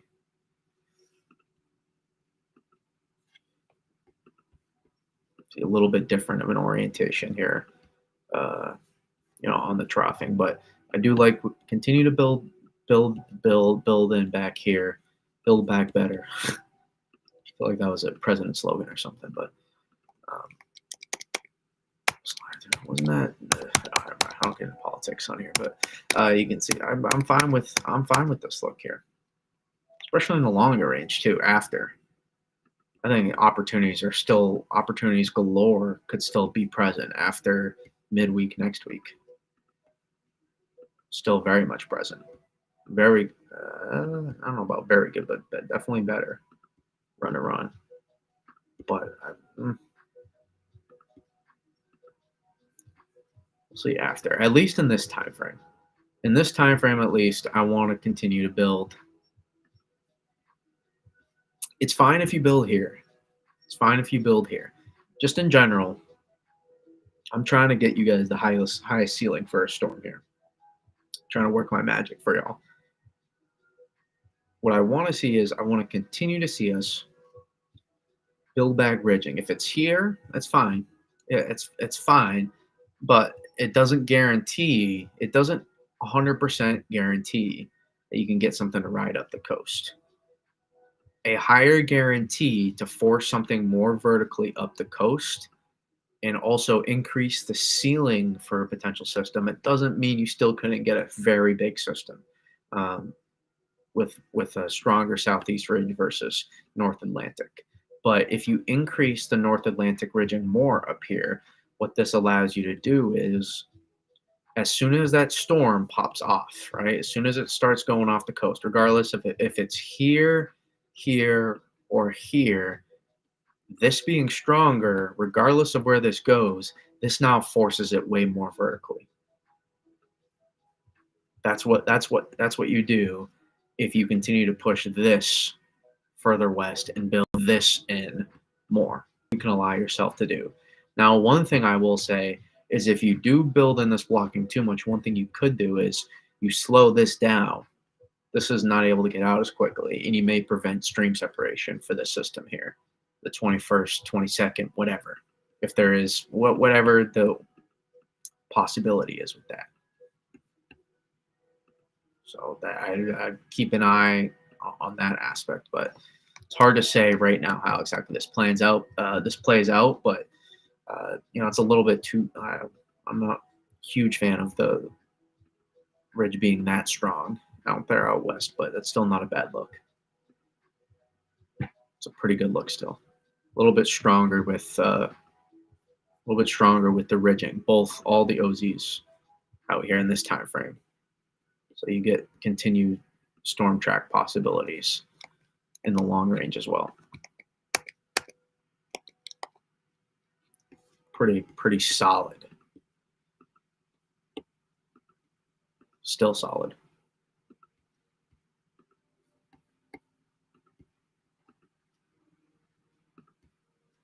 can see here, down the long range, doesn't go away. Doesn't go away. I want to see what the Canadian did at the end. GEFS at the end of these runs here. Did it get stuck on 318? It did. It's unfortunate. Let's get the GFS ensemble here. What it do? That's still a pretty decent look there. Down the long range. Yeah, it's still too strong of a. This is too strong of an Atlantic ridge, but you still have that western ridge in place.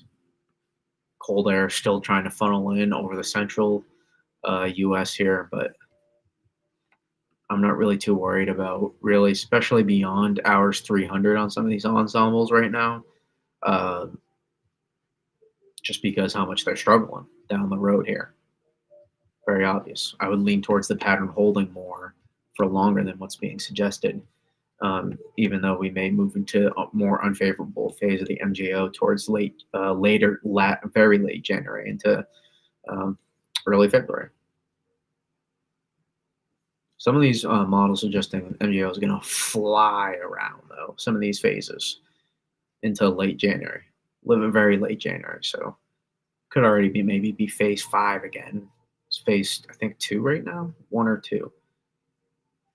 And it could, if it flies around, gets back to 7812 by the time we get to mid-February again. That'd be beautiful. So we'll go back to the euro because the euro is loading out. Very nice. 318. Look at that. It's still a pretty solid look there. It's fine. Typically, you look at the polar vortex this far east, and you'd be like, I'm just breaking down this specific run here. But typically, you look at the polar vortex being that far east, and you'd be like, is that all right? Well, if you have Atlantic ridging here, you're forcing storm track. You're forcing something to go at least close to the coast. So you need a little bit stronger ridging here, but you're still have that western ridge in place, but backed off enough here where it's not too bad.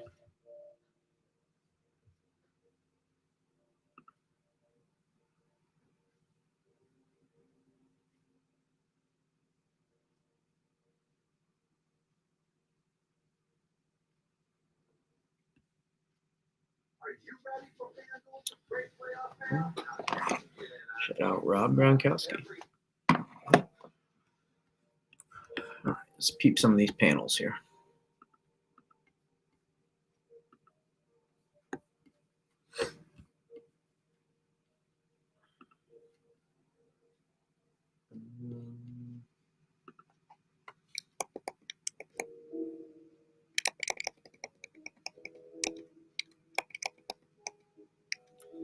You're all biting a little bit. This is 1 through 25 right now. So it's biting. Euro's biting on this time frame here. Euro AI is too. Biting.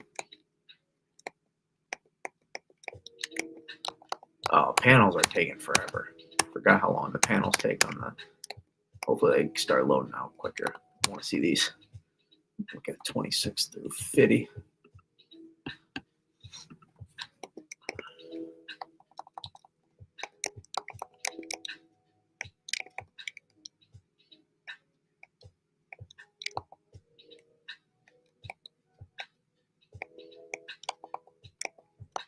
Couple real big hits. Few big hits. Whoa. Oh, yeah. Yeah, mama. 26 through 50. Very nice. I mean, it's a lot of members, so I'd love to see a couple more, but still a good amount.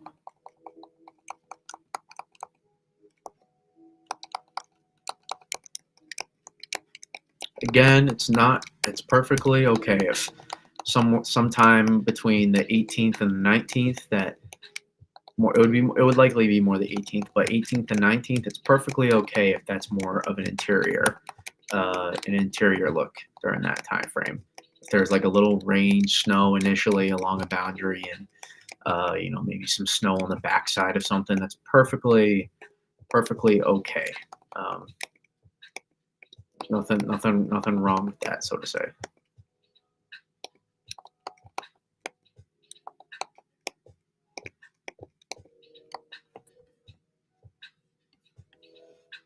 1 through 25. Okay, panels are low now fast. You love it. Love to see it.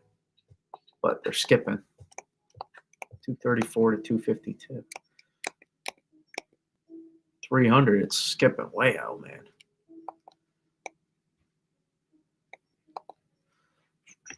How about 26 through 50?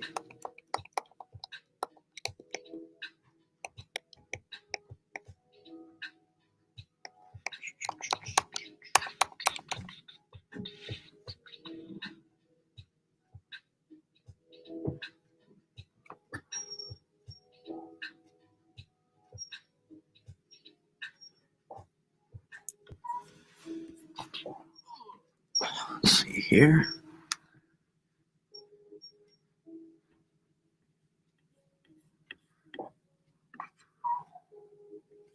Let's reload this. 1 through 25. Still skippy. Skipping away. Can peep that GFS. Ah.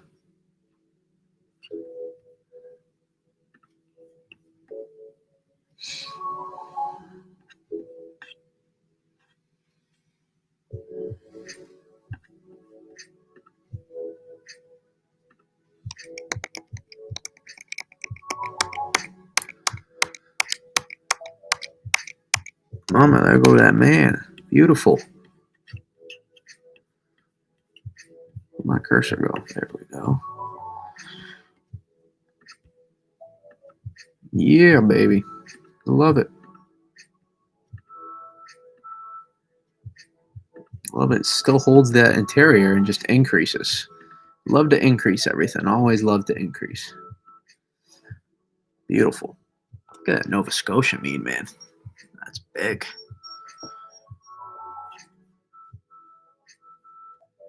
Canadian stuck still?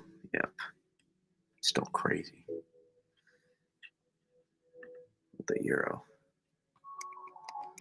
Look at that. Still pretty nice. I don't know if that's as good as 12Z or not. Is it? That is. It's better, actually. So technically, a lot of the snowfall supports it.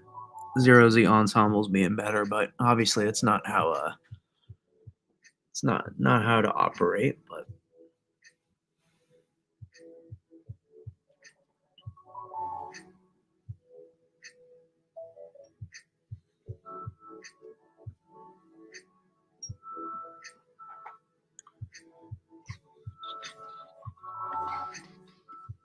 so yeah, so that's a general idea of what we got going on here. Obviously, we're still a little ways out from specific, so we can't um yeah, can't specify what's exactly is going to happen, but we have a general idea of what could happen.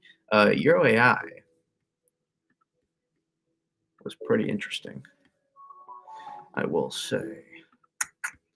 If I do declare, um, it was a little bit more offshore in this actually. Yeah, it was a little offshore, but Euro AI in this time frame here, like the good moderate snowstorm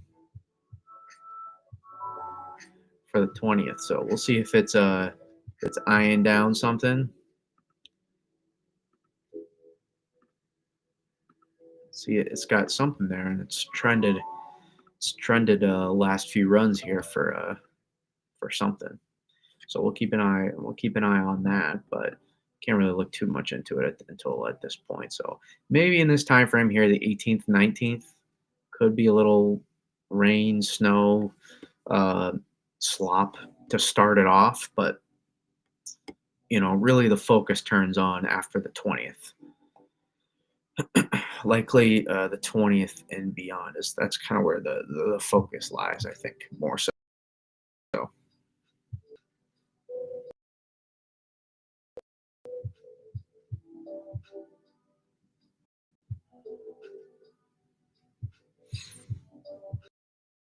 Oh, GraphCast drained my battery like a MFer, but it's fine. GraphCast was incredible with their run. Go to Continental. Can already hear the Mac start going off. Pivotal makes this thing, I don't know what Pivotal does, but man, my Mac does not like when Pivotal is up as another tab. But what it does here, look what you do here. So you don't get a ton on that first part, but it really wraps that wave in. And you get a long duration thing, man. A long duration event there. And I'll show more on the. Actually, look at 500 heights. I did not look at 500 heights on the GraphCast.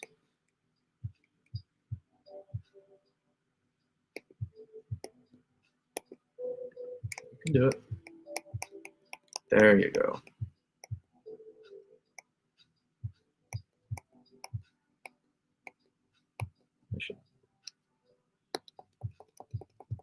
When was the time frame again? Wasn't it right here? Am I tripping?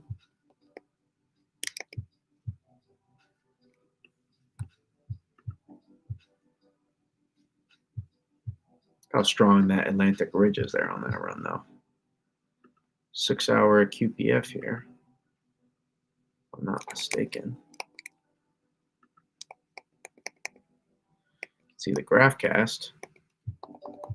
GraphCast pops off there.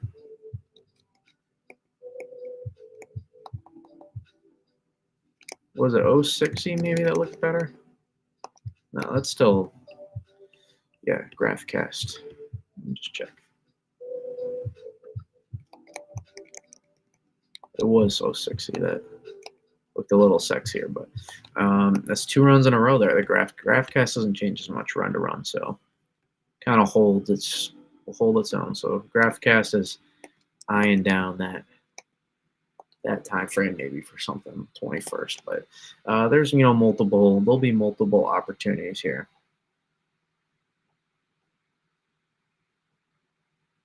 That down the line. So we we'll kind of see how they play out, but again, we can't get into the specifics too much quite yet.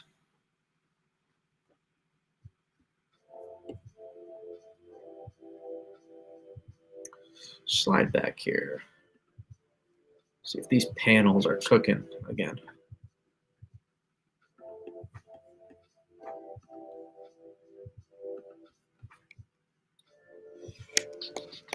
There we go. Not skipping, loading out. Wonderful.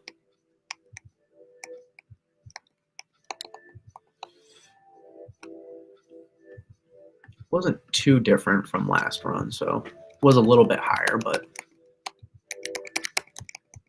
26 through 50 had more of the big hits.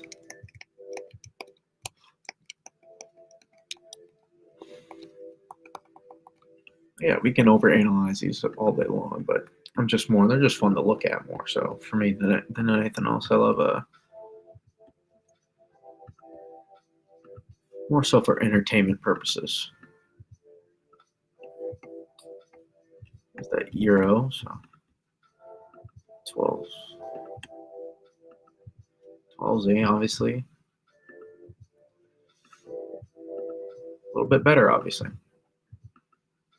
Unless you're in Norfolk, Virginia. But this doesn't really change any thoughts. The OZ Euro ensemble map was not going to change any thoughts really. Again, just more fun to look at than anything else. But it does highlight. These are really good means here for all these runs. On the Euro, the Canadian especially, and the GFS, very those are some pretty significant means there on a lot of these runs, which is just what you want to see. It's highlighting that it's showing snowstorms, which is good. We're not eyeing down clear-cut storm signals quite yet, but we're eyeing down some potential storm signals. At somewhere along, again, probably that 18th to 26th, or there should be several time frames. All that 18th to 26th talk, you'll know. I was the first one to put it out there. Give me my credit. Give me all my attention, boys. Ladies and gentlemen, give me my attention. I need it. So that, uh, that's just a general idea, but somewhere in that time frame, probably 18th and 19th would still favor more interior, but 20th, I think, you know, 19th, 20th, and on that gets more favorable for coastal regions. Then at that point, you can see, it's a pretty good. They're all pretty good ensemble means just to highlight that snowstorms are definitely possible.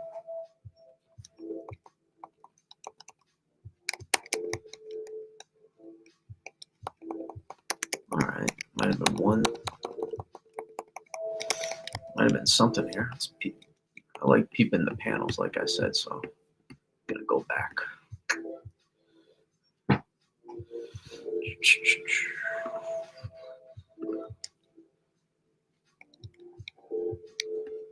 No, still taking sweet old time.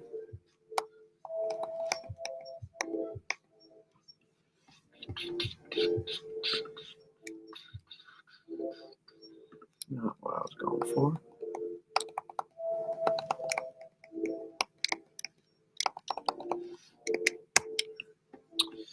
Yeah, but if there is one thing, there are some, there's a few like absolutely massive ones, but it's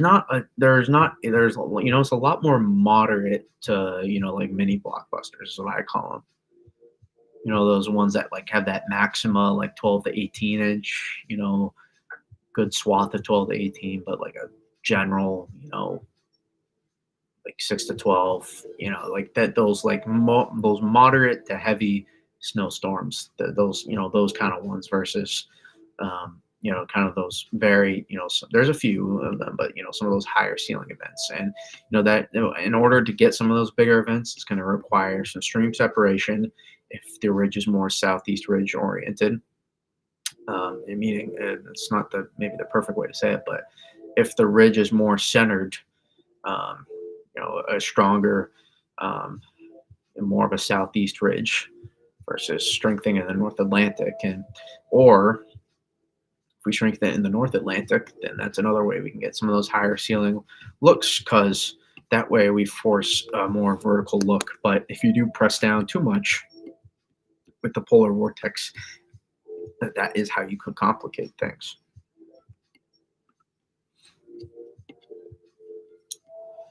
I'm actually going to move this as a bookmark. Oh, wait, that's not how it's done.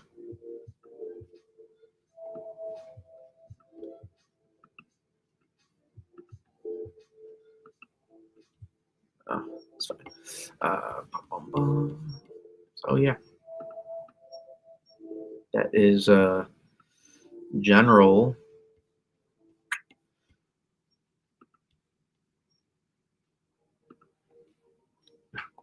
The general idea of things here. For an actual, a lot of people, so at least on some of the videos, not the live streams, because we kind of break it all idea. So we kind of laid out what we're looking for, things, but I'll try to leave with some sort of thoughts here. So let's get to a regular kind of map here.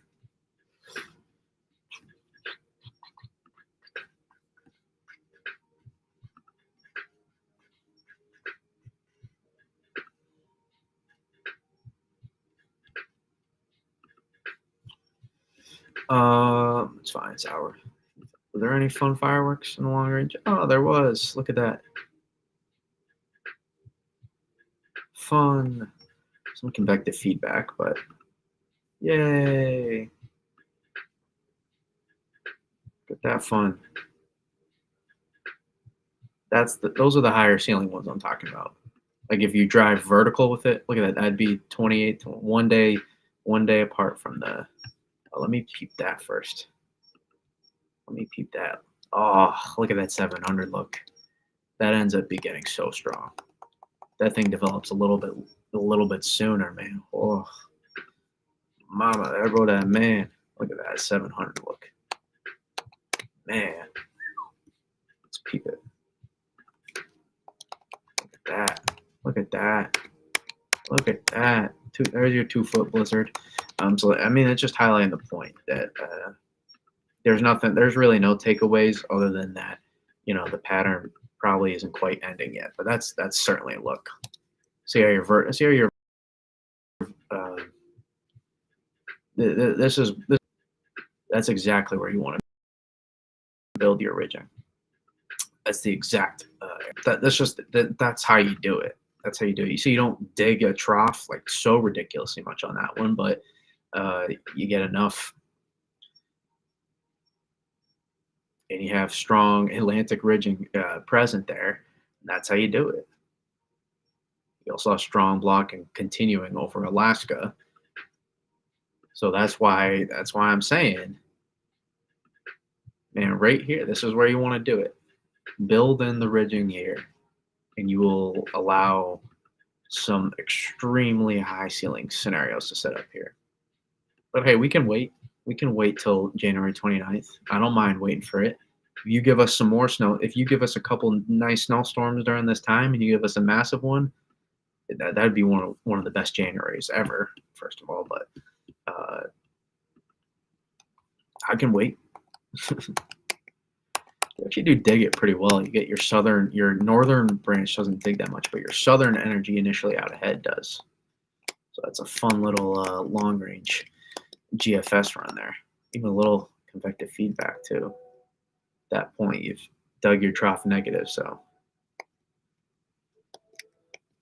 But it does consolidate eventually.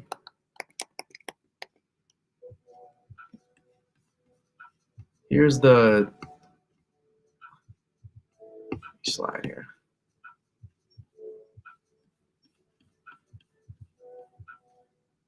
Here's the could have been blizzard.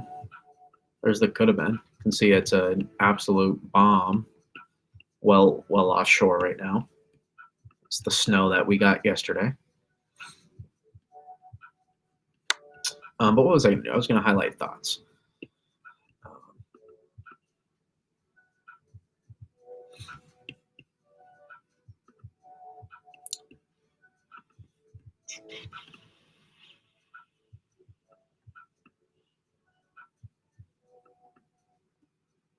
I mean, really, this could extend out.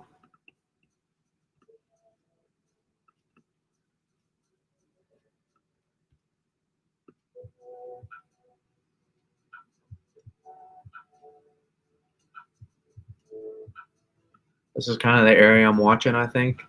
I'm not going to bite too far in the suppression. I know models have kind of done that for the last couple days, but I really just off of the look, I would, you'd have to really strengthen that Western Ridge, and your Canadian blocking would really, if you do see it, see if we're trending towards something. But I'm not going to bite too much on a full suppression right now.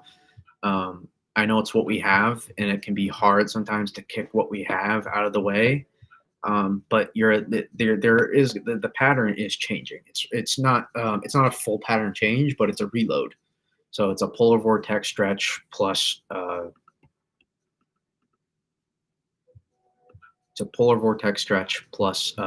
much more prevalent Atlantic ridging here, and that's the difference.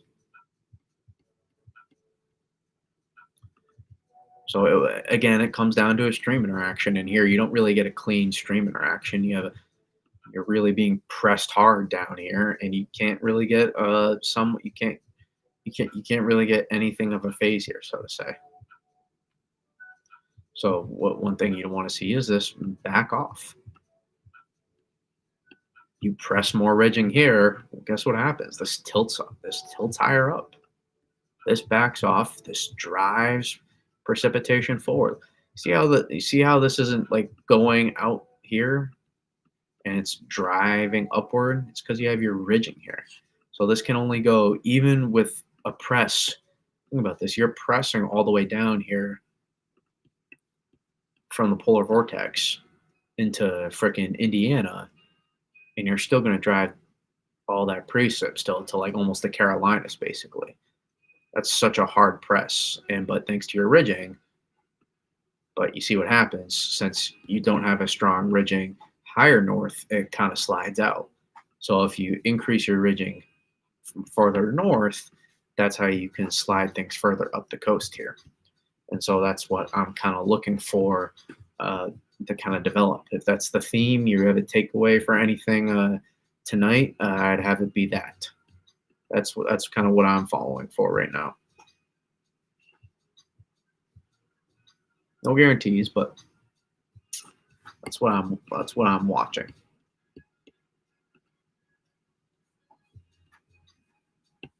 We got questions? Anybody? I know people are more quietly watching um, tonight, but do we have any questions on how this plays out? It's the general area. This is I don't know if I'll draw it the same that I did last time. Let me try here.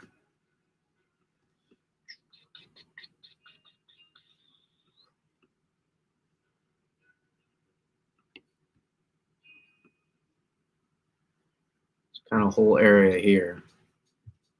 That's kind of where I'm focusing. So I'll bite a little bit on us. We've tried it exactly how I thought we would, which is fantastic. Maybe models almost overdoing it just barely. Um, like we're probably going to trend suppressed because that's what we've done, but not over suppressed. We're going to suppress a little bit, but not over suppressed. And again, one caveat here is, can you build in some of this ridging out here? Can you do that? That's where I want to see us continue to build back better.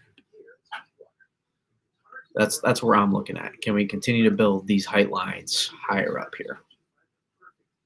I'm fine with this. If I wouldn't want to back off too much, but I'm fine with or southeast part of the ridge backing off some. But if we're going to do that, then we need to build in more ridging higher up here in the North Atlantic by Newfoundland. This is not necessarily going to cut it here. Originally good, which is what intrigues me about this setup. But we just can't get our troughing to dig. We're too broad here, and we don't get enough digging in the first part of this. And so we're not able to quite get a major snowstorm. So I like that look in general, but again, it's the operational. So I should probably look at the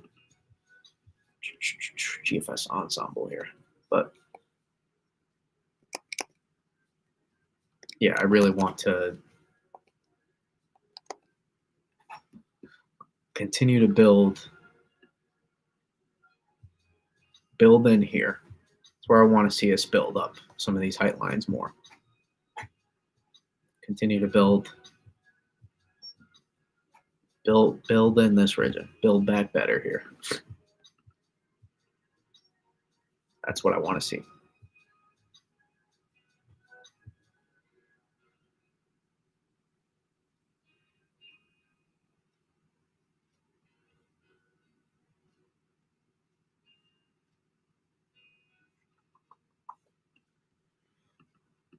Is the Canadian still stuck? Oh, it's not.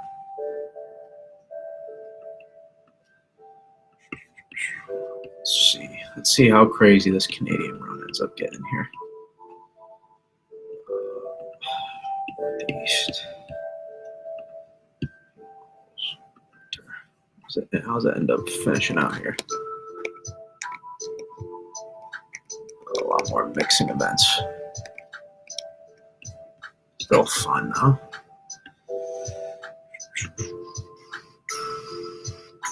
Still, that's gonna be that's a probably a ridiculous mean still.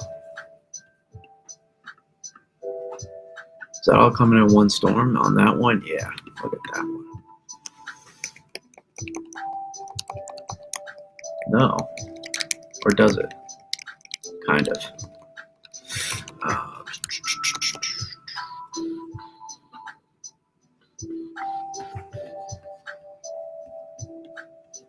Peep here. Surface. Winter snow totals. 10:01. Dang. Dang. Holy. That's ridiculous. Look at that. That is one of the most ridiculous ensemble memes I have ever seen before. This is not even a storm setup. That's ridiculous. That is so ridiculous. It's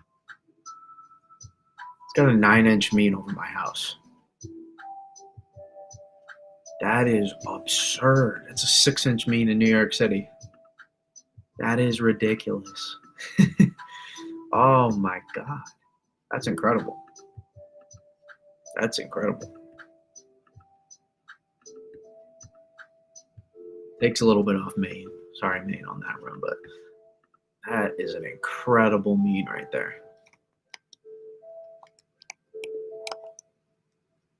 That's incredible. I don't think I've ever, I haven't had weather belt for too long, but I don't think I've ever seen a mean that high before. I have never seen a mean that high.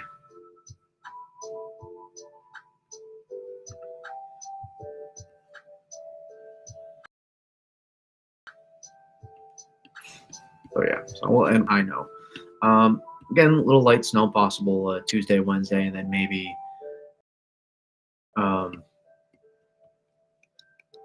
is your fun GFS run. There you go, enjoy that. There's your 2-foot blizzard on the GFS there. Enjoy it. There you go. There you go. Love to see it. Hour 372. Doesn't get better than that. Just minus 360 hours, please. So yeah. What was I gonna? Oh, light snow possible here in this time frame. Light snow possible Tuesday. Light snow totals.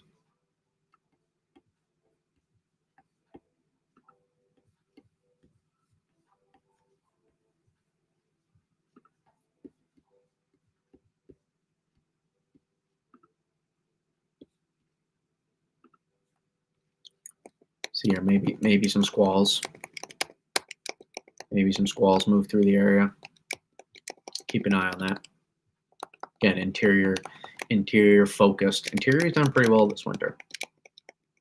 Even though we've suppressed some storms, they've done pretty well. And then yes, we do another round of lake effect as well. So more of that fun stuff. So Tuesday, Wednesday, some light snow accumulations possible for the general area, and maybe some moderate accumulations in totality for the interior. Maybe a little bit of a meso-low developing there by Maine coast. Interesting on the name 3K there. The HRR 060 already out. Some, not enough. Swings through there.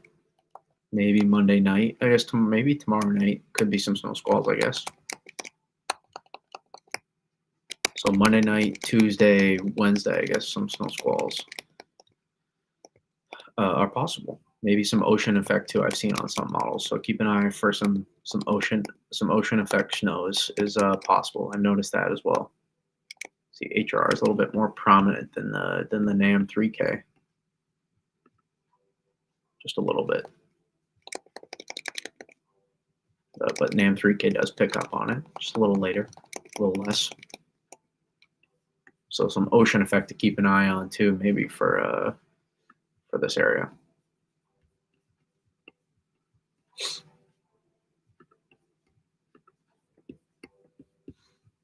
But yeah, that'll do it. Appreciate everybody that came in. Maybe stream tomorrow night. We'll see if we get a clear-cut storm signal. Then maybe. But we'll maybe we'll see. Appreciate everybody coming in. All have a good night.